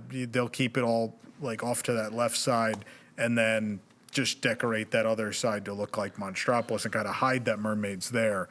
But the whole idea was we have this brand new show and it's going to exit there and there's nothing else there for people to do. We got to do something. Does Mermaid run for 3 years during construction and then? Oh, absolutely. And then Mermaid's done after construction? No, I don't think so. No, they're investing in it now. Yeah, it's going to be a long If run. you'd asked me a year ago, I'd say Mermaid's gone. That that might even be a place to move Muppet Vision to. Yeah, I couldn't believe that we built a new Little Mermaid show. That blew my mind. But it was a capacity thing. Like, to your point, it's all about capacity. They're like, this is empty. What could we do? And they're like, well, the bones are Mermaid. We have to spend money, but the bones are Mermaid. They're like, could we build a new, really good Little Mermaid show? Yeah, sure. And so it's do that, and then it's like, well, the next phase of that is we're going to continue to work on that area, and the next phase will be doing something with the Launch Bay building. So work me through this. The concept art that looks like Confusion Courtyard. Over on the left, there is a small little sliver of playground. Yeah, there's like a tube, slide tube. And then in the blown out foreground, there is an eyeball with like chopsticks behind it. The Harryhausens. Yeah. So is that just that doesn't exist? Because when you look at the concept art that looks like Muppet Land, you see that Harry's is a materialized restaurant wedged between the roller coaster show building. It's not. Okay. It's hiding show building in that version. Okay. It's just, if you look, it's up against the factory. It's hiding extra show building. So it's a show building. The coaster gravity box is actually bigger than the factory. Yes. Because the factory is this thing, which is cool in Tokyo. They actually fit the ride in the factory, but it's a different thing. Because they built the real factory building in Japan, and it's the whole shape, and it goes all the way back. But it's, a coaster's going to be bigger than that, so it makes sense. Look, that art is not Muppets Courtyard. It's not. There's a number of inconsistencies. And honestly, I think we're maybe examining the other art a little too much. It is where it's going, but I think there's some things that don't line up. I don't think Harryhausen's is going to be down the street to the left because that's where Mermaid is. Doesn't Yeah. make sense. Will there be a Harryhausen's facade maybe on the other side of the Mermaid building? Possibly. Yeah. I never heard about the play. All I was told in advance of D23 was what we posted, which we didn't even say was a land. All I was told was they're going to knock down the animation building and they're going to put the Monsters Inc. coaster. So whatever they're doing with the rest of that area, I don't really know. Like the art is interesting, but I'm like, I don't know that this is actually what's happening. What's really interesting is there is that bit that looks like the animation building. There's Right. the little awning, right? And I'm like, if you're going to knock down that whole animation building, I don't know that I'd start the factory that close up. So there is a part of me that's like, you actually have the room at that point to go back further. So maybe you don't start Monstropolis until you get back behind Mermaid. Right. So the arch would still exist. Yeah, maybe. And Because there'd then it be a- explains why Disney Junior and Mermaid are there, right? Right. I don't know. Or maybe not. Maybe the arch is gone and that's Monstropolis and you took a left and somehow there's a little mermaid show for some reason. I don't know. I love this. This is the best thing about D23. We're all back to talking about stuff like this again. Yeah. We're looking at art. We're debating it. It's back to being sports. All the dumb socio-political stuff is like past for the moment, and everybody's just speculating and Well, it was for a few days until the Native American scene was changed on Peter Pan. And then well, we- they couldn't let us go a couple days. they're like, this week hasn't had any political discourse. Let's do that. I love where the community's at right now. Everybody's throwing out their idea. Nobody's wrong. Yeah. You know, nobody's wrong right now. Everybody's got an idea. I love this part of it. Well, that's what I like about the vagueness. But the thing I don't like about the vagueness is someone could throw out that, Muppets is closing. We got to save Muppets. And everyone started a campaign. And it's like, but it's not, though. But I like the other part of it, which is like the Cars art came out on the Monday, like the actual like overhead. Yeah. I like the part where people are like, oh, that looks like a body of water there. So maybe there's kind of a river feature still. And then, how is this going to work though? And like, that's the interesting part about concept art is always like, but how does that translate into reality? And sometimes we overanalyze because the art it's like, well, the focus is the coaster and we just drew stuff on the side because we don't really know what we're doing. Right, we had to actually. fill up this And we page. sit here and we overanalyze it because we don't know anything, right? It's fun. Yeah. Mark spent a great deal of time this weekend out at Tom Sawyer Island, Yeah. which will bring us to another big debate because Or maybe not. Cars Land It's not Cars Land. or Villains Land. Not Cars Land. What's it called? I forget. It is part of Frontier. It is an Oh, yeah. expansion of Frontier. The Cars area of Frontierland. Yes. New Frontiers. New Frontiers Springs. Piston Cup Springs. Pacific Northwest Racers. Yeah. Whatever our Cars ride is going to be, will be basically, look, no more riverboat, no more river, no more island. Yeah. What do you think? Okay. So my initial response was like so many people, oh my God, how are they doing this? And I thought that. I got off the plane, I still felt that way. And I went there and I, even last night, I was like looking across the river at the Haunted Mansion. And I'm like, man, part of good design is room to let things breathe. Yeah. Never underestimate the power of negative space. And so the vibe is definitely going to be different. That being said, Disney's not a vibe business. They're a business. And when I went over to the island for 4 hours and filmed it from every possible corner, and I really looked at the Liberty Bell and I wrote it, I said, from a business perspective, and the people are going to hate me for saying this does make sense. And I'm curious, like everybody, what are some of the new views going to be? What are the new vibes going to be? But that island is in really rough shape. Yeah. That riverboat is in really rough shape, and the river is in really rough shape. And at what cost do you save something to basically have Central Park in the middle of your theme park? However, people in New York City really use Central Park, and Yeah. people don't really use the island as much as they are claiming that they do right now. So if I take my vibe-loving self and my emotions out of this, from a business perspective, it makes a lot of sense. And people now hate me for saying that. I think there's also something to be said for people treat this as it's sacred, right? Yeah. I think maybe at Disneyland you might be right. Well, that's a whole other. They're absolutely right about Disneyland. Yeah, the Disneyland Island, Tom Sawyer Island, will be there the day that the park and the Earth blows up. Yep. That's undisputed. That's It may or may going not have anywhere. a pirate overlay, but it'll be there. Yeah. I mean, That is sacred ground. It's the only attraction that Walt Disney himself designed. That alone gets a pass. Also, Fantasmic, the Mark Twain Riverboat is an opening day classic. Louis Armstrong played on that boat. That is an historic boat that is beautiful from stern to bumper. Stem to stern, bow to stern. The anniversary, Walt and Lillian's anniversary before the park opened, it was the first thing that operated in that park. Yes. And they rode that riverboat. Sailing ship Columbia. I mean, we use our river in a way that Magic Kingdom doesn't. Correct. Because Magic Kingdom is both blessed and cursed with size. And Disneyland is both blessed and cursed with size. And the magic trick of every day around 3:30 or 4 o'clock, seeing the Disney roadies wearing their black button-up shirts, gray pants, black hat, transforming while people are having a good time, riding pirates, going to Mansion. They transform that into Fantasmic right in front of your eyes for 2 shows nightly. That is uniquely Disneyland. Yeah. But over here, the Rivers of America, it's beautiful. It does cool down the park. It creates great views. But this is the world's busiest theme park. Yeah. It's not operating the way that it should be. And the fact that your park isn't a continuous loop. Yeah. You get all the way to Big Thunder, and you got to go all the way back around. Yeah. You get to Mansion, you got to go all the way back around. This will solve that. And the difference at Disneyland, now that Galaxy's Edge makes our park a continual loop, it's huge on traffic flow. Yeah. So I'm now strangely for this, and that's not a popular opinion. I don't have a super strong opinion on this because I like to say, reserve my opinion for once I see the finished product, right? I think there are some... everything hinges some of that upon too. the finished product being good, right? Always. Yeah. But there are some things that make me feel bad about this that just set off little nerves in the back of my head. Like what? This feels wrong. Something feels wrong about it. I don't know. I think that the chill vibe, right?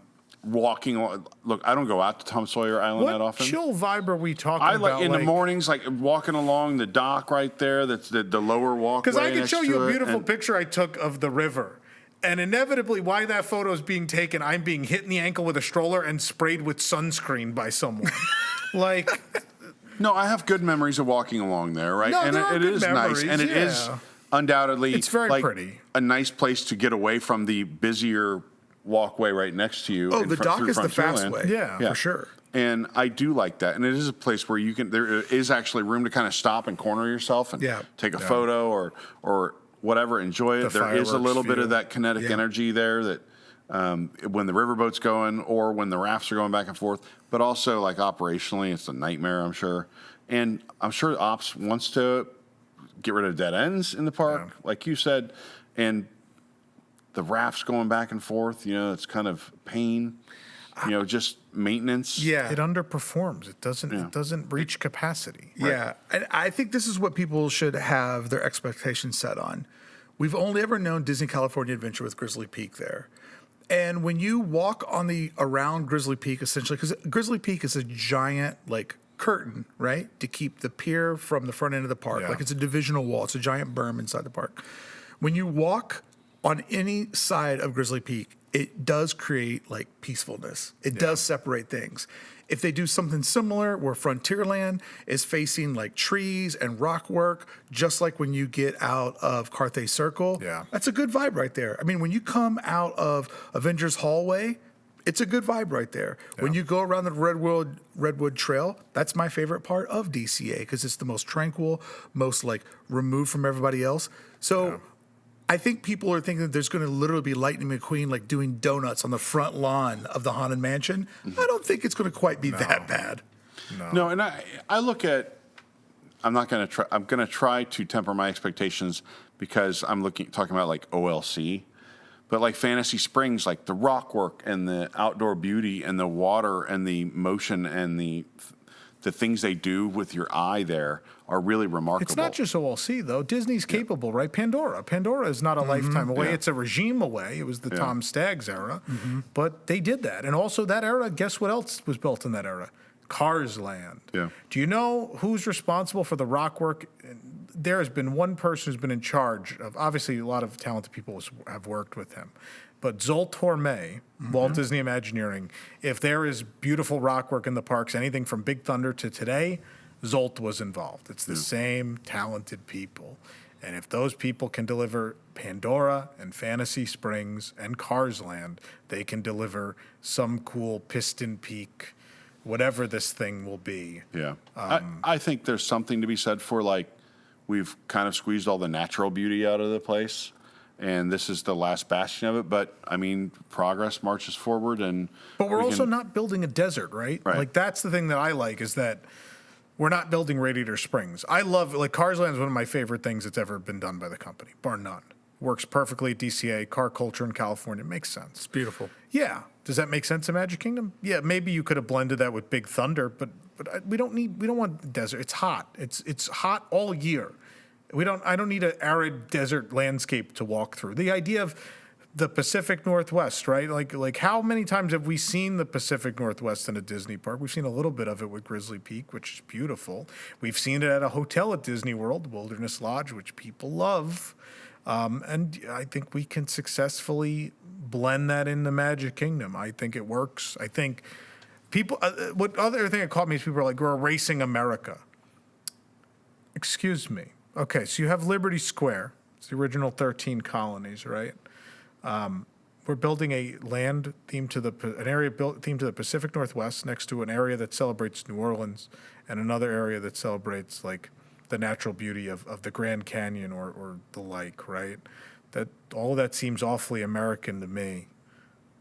You have an area that celebrates the natural beauty of America. Yeah, we're not going to celebrate the Old West anymore, but guess what?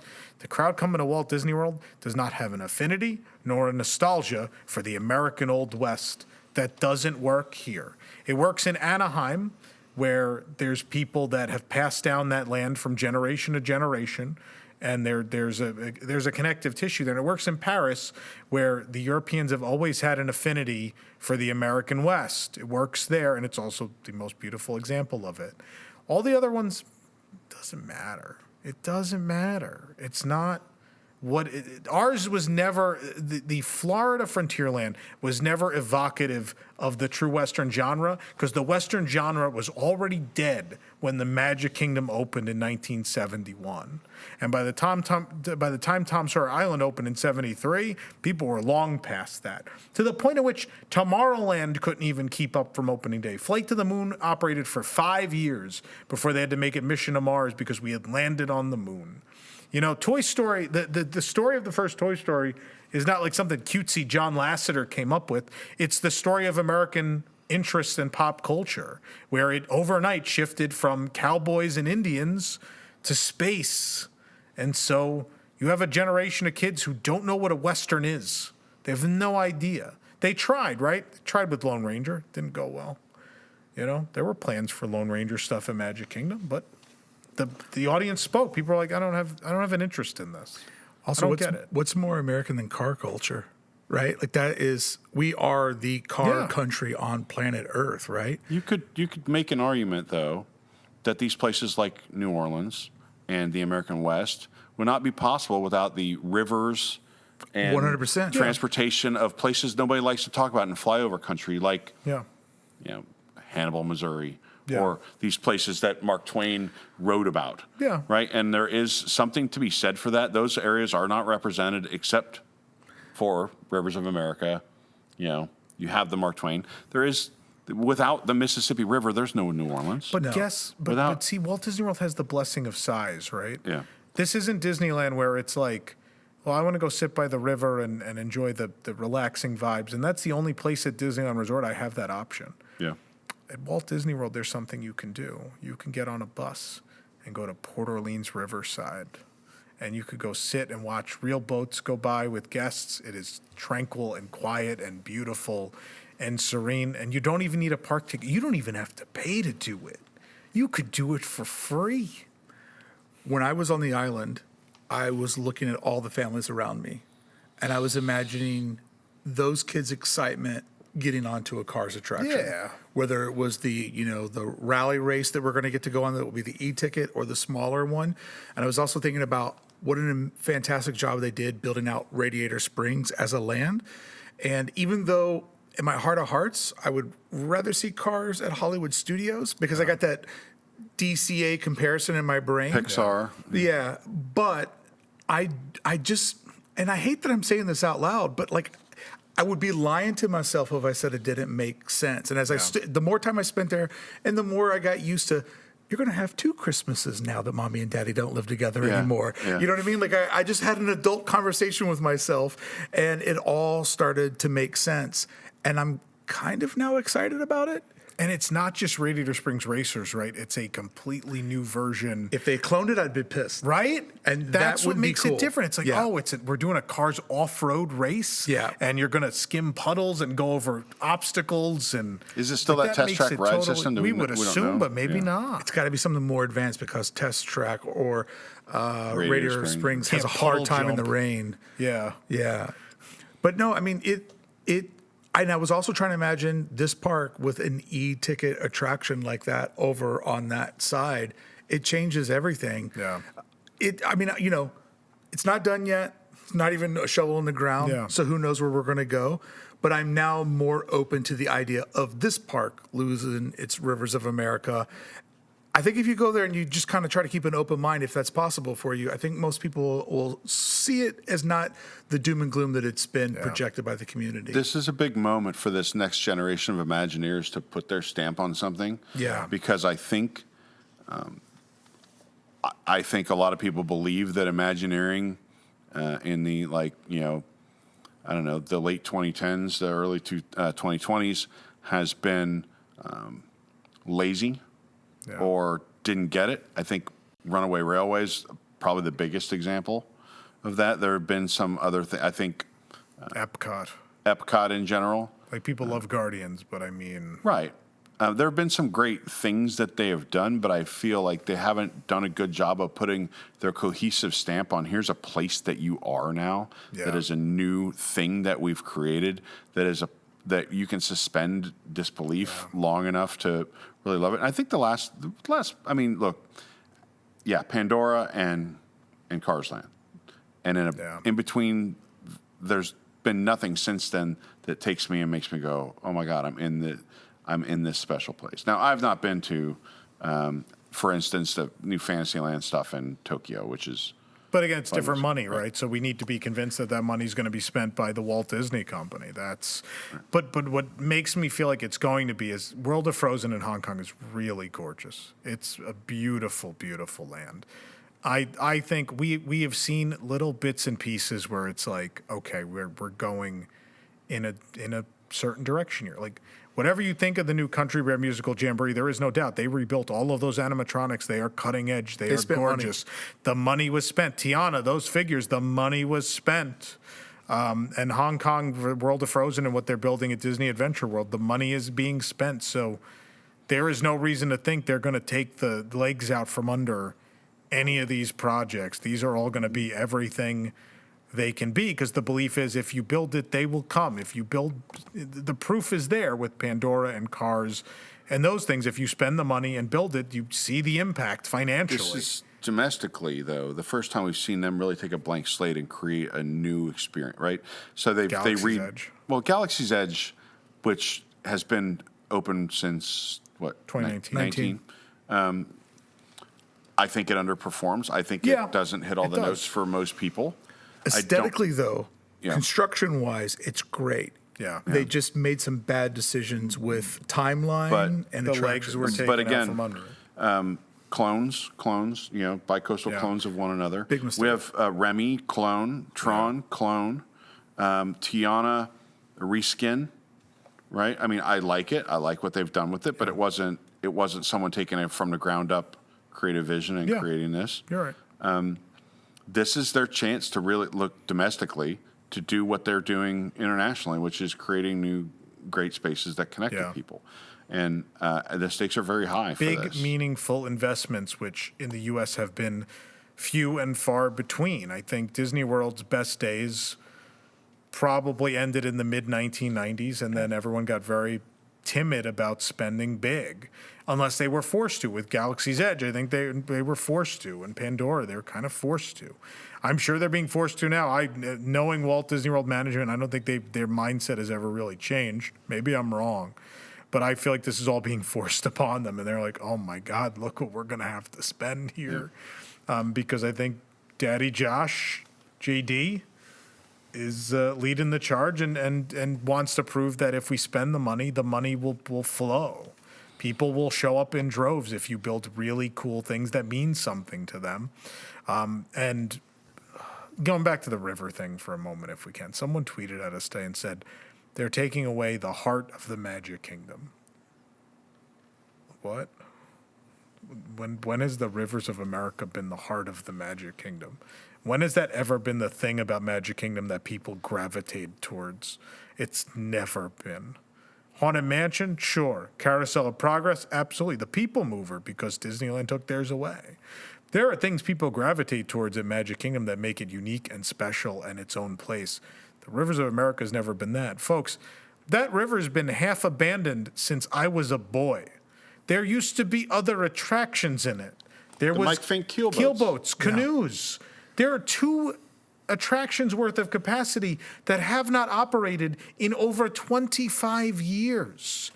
And you're going to tell me 2 underperforming attractions in an underutilized space has to stay. Like, I get it. I went on Saturday and looked across, and it's beautiful. Yeah. It's great. But it doesn't serve a purpose to the guests. And people will be like, oh, you've changed. That's the big thing I get now since going back on the Meteos. You've changed. No, I haven't. Because the country, what you don't understand is there is a tremendous difference between the Great Movie Ride and the Country Bear Jamboree and the Rivers of America at the Magic Kingdom. The Country Bear Jamboree was one of the few original attractions made for Walt Disney World by Mark Davis. It was the last thing Walt saw before he left Walt Disney Imagineering and passed away. It's called his last laugh of his life. And it is one of the few things that made Walt Disney World special. It also has an incredibly small footprint, which you cannot do much else with other than a Toy Story marionette show, which, by the way, is a much worse idea than a really expensive Cars set of attractions. Secondly, you have the Great Movie Ride, which was the centerpiece attraction of an entire park that defined its mission statement. Not saying it didn't need to be updated. It absolutely did. But the great thing about a ride about movies is movies are continually made. And you can add new movies to it if you'd like. In fact, it might be a good idea after you buy one of the most prolific movie studios to ever exist. And the problem there is you ripped the heart of that park out and put in a projection-heavy cartoon ride that did not belong in that space. You did something that was lesser than what it replaced. And that would have been true for the Marionette Show. It absolutely is true for Runaway Railway, which works at Disneyland because it replaced nothing and it thematically fits where it was placed. Still not great. Still don't love it, but it definitely works there. It's not the centerpiece of the park. It absolutely works. It's capacity. It's for kids. It serves a purpose. That's fine. Who cares? That's great. You built something new for people to do, and it didn't impact anybody. Love it. This is a case where you have a giant acreage of land that is underutilized in the most visited theme park in the world. It is no longer culturally relevant to the people visiting that park. It does not connect to them. They do not know who Tom Sawyer is. They do not understand why they should ride a riverboat that doesn't look at anything. They don't get it, right? And it's also, unequivocally, it is the worst version of that entry that has ever been created. Yeah. Every version before it, the Disneyland version was enhanced over time and has grown beautifully in with the park and is this incredible legacy. The Paris version is untouchable. It is so surreally beautiful and still popular because, again, that audience has a different connection to the Old West than people visiting the East Coast of the United States do. Completely different outlook on it. And then they did it right in Hong Kong, where they built this kind of little Frontierland with one big e-ticket that people really like, and it's out of the way, and it serves its purpose. It functions. You know, it doesn't have a big river that's ruining but their river's a whole different thing we get into. We won't. But yeah, and even in Tokyo, like, I love theirs because it's well maintained, but I can't imagine a scenario where they will not rip theirs out eventually. Because I don't think it's relevant to them either. I've been to that island before. not a lot of guests on it. People do like that riverboat in Japan, but I still think that's probably not. Good place to wave at people. Yeah, it's because there's two types of rides in Japan. There are rides for you to enjoy the ride, and there are rides for you to wave at people. Those are the two types of attractions. The riverboat, the train, those are waving attractions, and they're very fun. But Let's say that at D23, instead of announcing well, first off, they were smart not to announce the cost of the Cars attraction with an arena full of 12,000 fans. people booed the moment they said Frontierland, and I was like, what? Yeah. But for just the people that say that that's the heart of the park, what if they're like, hey, we got to take the river out, but we're going to build, was the name Thunder Mesa? Yeah. Yeah, okay. So let's say that they were going to build something like that there. Yeah. Would they still be destroying the legacy? Because, like, I'm trying to figure out, like, is it anti-Cars? It's anti-Cars. That's what it is, right? People hate the movie Cars. Who? Because not me. You know me. I love it. Like, Sells it's- a lot of merch. Yeah. Ka-chow. Which I feel like is against my character, right? Like my character is as the savior of the bears and things like that. Like people would not expect me to be like, oh yeah, Cars at Magic Kingdom, let's go. But I also I love that movie because I love the romance of like the road trip. I love the Route 66, like this vestige of the past and bringing it back to life. I love that story. I don't like the idea. It's not that I don't like it. The idea goes clumsily through my head of Cars at Magic Kingdom. Yeah. I think, like Mark said, I think at Hollywood Studios, like, yeah, totally makes sense.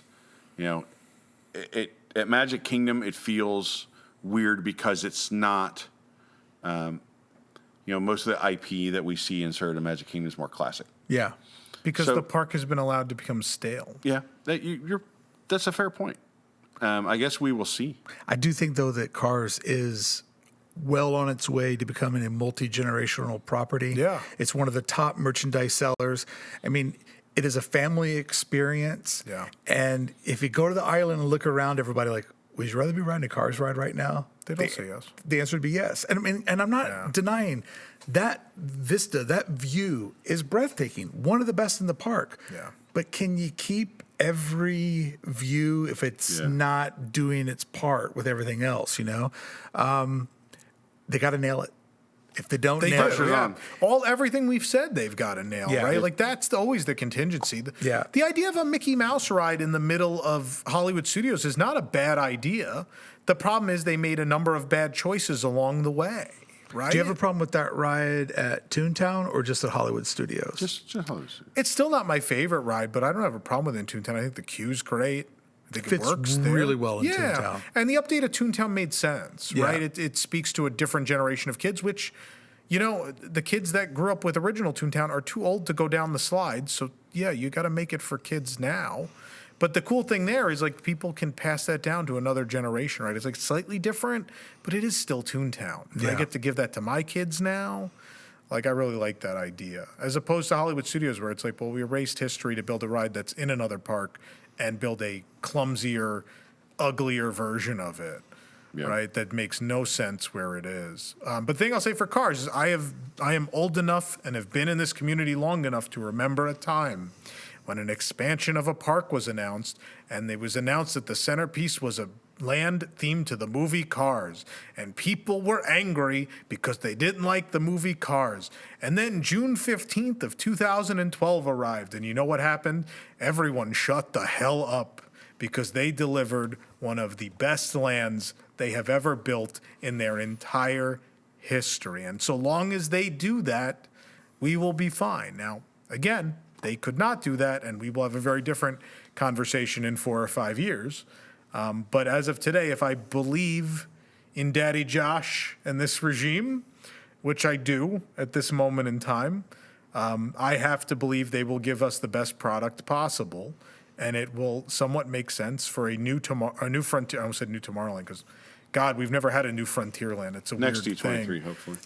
Yeah, maybe, but like a new Frontierland is an exciting prospect because it needs, at least at Walt Disney World, it needs to be reinvented because it does not work. It doesn't speak to people. I think the magic of Cars in the parks is it's an IP that translates into our world really well. Yeah. Like the fun of Radiator Springs, and also our Radiator Springs, when they put up the extra telephone poles, You know that Halloween's coming. You know that Christmas is coming. Yeah. Like there's just something about that land that it just works so well. Yeah. Magic Kingdom, the castle parks are the precious parks. They don't hold back. They don't always touch them a lot because it's a lot of stress. Yeah. But when they touch a castle park, they normally go the whole way. Yeah. And I'm thinking that this one somehow might rival or beat DCA just because the stakes are that high. That's my hope. Because you We'll can't see. put a plain show building in a castle park, right? That's always been the problem. Is those parks are so, other than Tomorrowland. Yeah. Otherwise, those parks are so hyper themed that you can't get away with it. You have to hide everything. And this is going to be an interior land. There's no Yeah. big show building here. 360-degree piston peak. Yeah. I think we're in for something really interesting. Yeah, it's going to be fully rendered because you can't just throw a big box out in an old parking lot. It's all right there for the guests to see. Popsicle sticks of Galaxy's Edge. With the, You ain't getting that this time, yeah. all right. Finally, we arrive at Villains Land. Yeah, let's go. All Yeah. up here, right? We're taking, other than that poor little bear, nobody's going to miss this land, right? Like this is all upswing for everybody. That land that we don't go to, land that we don't get to explore is going to become a Villains Land. And for all the people that go, it's Epic Universe versus Walt Disney World. No, it's we are the winners in this. When the marketplace gets competitive, the audience is what wins. Consumers win, yeah. Consumer wins. Rising tide. We're going to have both a Villains Land inside of the ecosystem of the Disney villains, and we're also going to have Epic Universe. We win. We get two great villain lands in Orlando. That is proof that this versus that is a very immature way to look at the marketplace. No, I mean, competition drives business. Yeah, Yeah. absolutely. Yeah, I mean, and those are probably the two most anticipated things on the docket, right? Absolutely. Dark Universe and Villains, because the people that are the theme park generation has grown old enough, and now we're like, we want something hip and edgy, and you know, and that's what these things are. So I will say the thing I am most concerned about of everything we talked about is Villains Land, and my reasoning is, it's not clear what the attractions are other than there's a roller coaster that looks kind of unthemed other than the fact that it runs on brambles of Maleficent's creation, right? Yeah. And so I'm like, I don't really want a mostly unthemed roller coaster. Please don't do that. Even if it goes through a ravine, I don't want to see track in my park, please. And I'm very curious what the other ride is, because it could be great if you decide to do Villain Mountain finally, if it's hiding in all that rock work back there. Right. I'm on board, man. 'Cause Right. same as Monsters, Inc., I love the idea that we were like, fans on the internet for 20 years have been talking about these, 30 years for Villains at this point now. That's how old. That was my introduction. Night Kingdom? That was my, well, no, that's not even I mean, related I'm saying to that. even, yeah. That's a different thing. Yeah. But like 1999, my introduction to like internet fandom was people said, oh, on a forum, they're talking about Fire Mountain and Bald Mountain. And I was like, Yeah. what? Yeah. What's a forum? Yeah. Little did I know that would eventually ruin my life. Anyway, yeah, like that was the earliest internet rumor for me, and that was so exciting. And so for that, and same with the Monsters Inc. coaster, which wasn't, you're only talking like 8 to 10 years behind. I love the idea that we truly live by that. No, we don't throw away ideas at Walt Disney Imagineering. A good idea never dies. Yep. Maybe it just waits for its time. And so Villains Land has waited for its time, and here we go. I am worried, though, about the ride lineup, because I don't want an unthemed roller coaster, and I just really want to know what the other attraction is, that it's not a show. I really want a Villains ride with all the villains. I love Maleficent, and don't get me wrong, coaster with a big dragon animatronic would be great. I love that. But I really need like a villain crossover ride. And if that's not what the other thing is, then I'm going to be sorely disappointed. I think that roller coaster is just a artist's way to just say, right in the back left corner. I don't think that Disney doesn't, Slinky Dog shows its tracks, Incredicoaster shows its tracks. They can't do that at Magic Kingdom. No. They can't do that with a villain. Tron shows its tracks. Yeah, but that kind of gets into sci-fi and tech and all that stuff. I'm not a fan of Tron. I when people say bring Tron to Disneyland, I go, shut your mouth. Too much real estate for 60 seconds of pleasure. Get out of here. It doesn't fit. If it competes with Ural's castle visually, could you imagine it towering destroy the park, over Sleeping Beauty Castle? Yeah. It's still like Again, Shanghai is an overbuilt park. It's all very big. And Yeah. so, yeah, dropping that in the Magic Kingdom didn't really work well. And they had to push it out as far as possible. But I don't think it can't be an exposed roller coaster. no. I have faith that they don't really know what they're doing, but they know the stakes. And if you don't like the rides in Galaxy's Edge, I'm not going to argue with you. And if you don't like the timeline, I'm not going to argue with you. But you've got to admit that Galaxy's Edge aesthetically is a beautiful land, flawless land in its construction. You take these IPs, you take the idea of darkness, burnt trees, volcano rocks, old castles, That'll be gorgeous. dark ride. And here's the thing. Yeah. Back corner lands are the best lands Yeah. because they don't have to worry about playing well with anybody else. Yeah. And so there's still going to be river. When you look at the concept art, and I rode the Liberty Bell several times. I think the river is going to cap off right where Mansion and Thunder meet, and there'll still be water back Yeah. there that'll work its way through. I think this is going to be just something that's absolutely on a, no pun intended, epic Yeah. level. They definitely made it sound like that. They made it sound like it's the centerpiece of all this. Yeah. I'm just concerned about the rides. I want to know what they are. I'm worried. Well, only time will tell, Tom. I'm excited about all these announcements. It's very ambitious. Mm-hmm. In a time when I think Disney fans have had been through a slog of kind of low expectations, to get all these showstoppers. 4 ships is stunning. Yeah. And 16 new rides is stunning, and all these new lands. That's very ambitious. Can I have a quick point from the WIGS? Orange Matthew wrote, The WIGs are watching us live, by the way.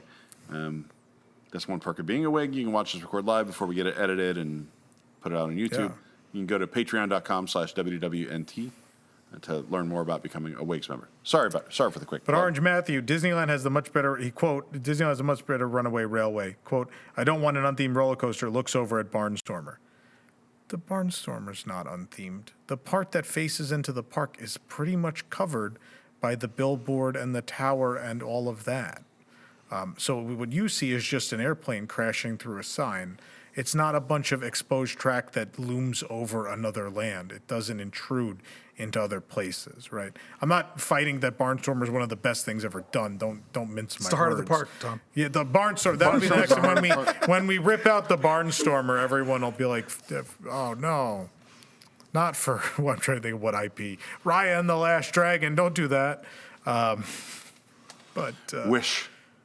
I like Wish, but that's a different story. Not the boat, the movie. Yeah. Boat's bad. The boat's bad. The Wish, the movie. I feel like the theme park equivalent to yelling out Freebird is when people go, "What about Rocketeer?" No, I think the theme park equivalent is People Mover. Oh, that's the The Disneyland equivalent. Rocketeer roller coaster. Oh, let's get it going. Rocketeer. The well, Rocketeer that's roller great. coaster. You heard it here Rockin' first. Rocketeer coaster. Yeah. I don't even know what the name would be. When we look Rock in Tier coaster. Right? when we look at the list of 16 rides, there's a part of my mind that just goes, how many of them make it to the finish line? Is it 16 for 16? Is it 12 out of 16? Like, things happen. We don't know we know what Disney's plans are, but Disney doesn't know what the world has planned. Yeah. And, we've seen the Disney story, like it was all going great. It was the Disney decade. Paris. They were going to do this, they're going to do this. September 11th. COVID, like you don't know what the world, you don't know how the world has planned. Yeah, I'm not going to defend Bob Chapek, but also like COVID happened, and I think it's better in some cases that some of that stuff didn't happen, like the Mary Poppins teacup ride. I don't think we needed that. And in some cases it was bad, right? That festival building would have been better than what was built, at least, right? Yeah. Well, we'll see. We have gone on for 14 hours and 12 minutes at this point. I guess we went a while. We went a little while. Well, you It's okay, wanted though. to talk about D23. I did want to talk about D23. If there's a 4.5-hour Star Cruiser video that has like 12 million views, we can make a 2-hour. I love that. For years, Eric and so many people in this company yelled at me, our videos are too long. And then that stuff like that happens. It's like, oh, I guess not. Some of our stuff is too long. Some is too short. You got to find a sweet spot, right? No. This is like a podcast. People can hit pause and they'll jump back in when they This get is back in the actually car. a podcast that has the word podcast in Oh, that's right. It is a podcast. The cameras confused me. Oh, yeah, they're video now because the world is weird. So I think we will have Nick back in here soon.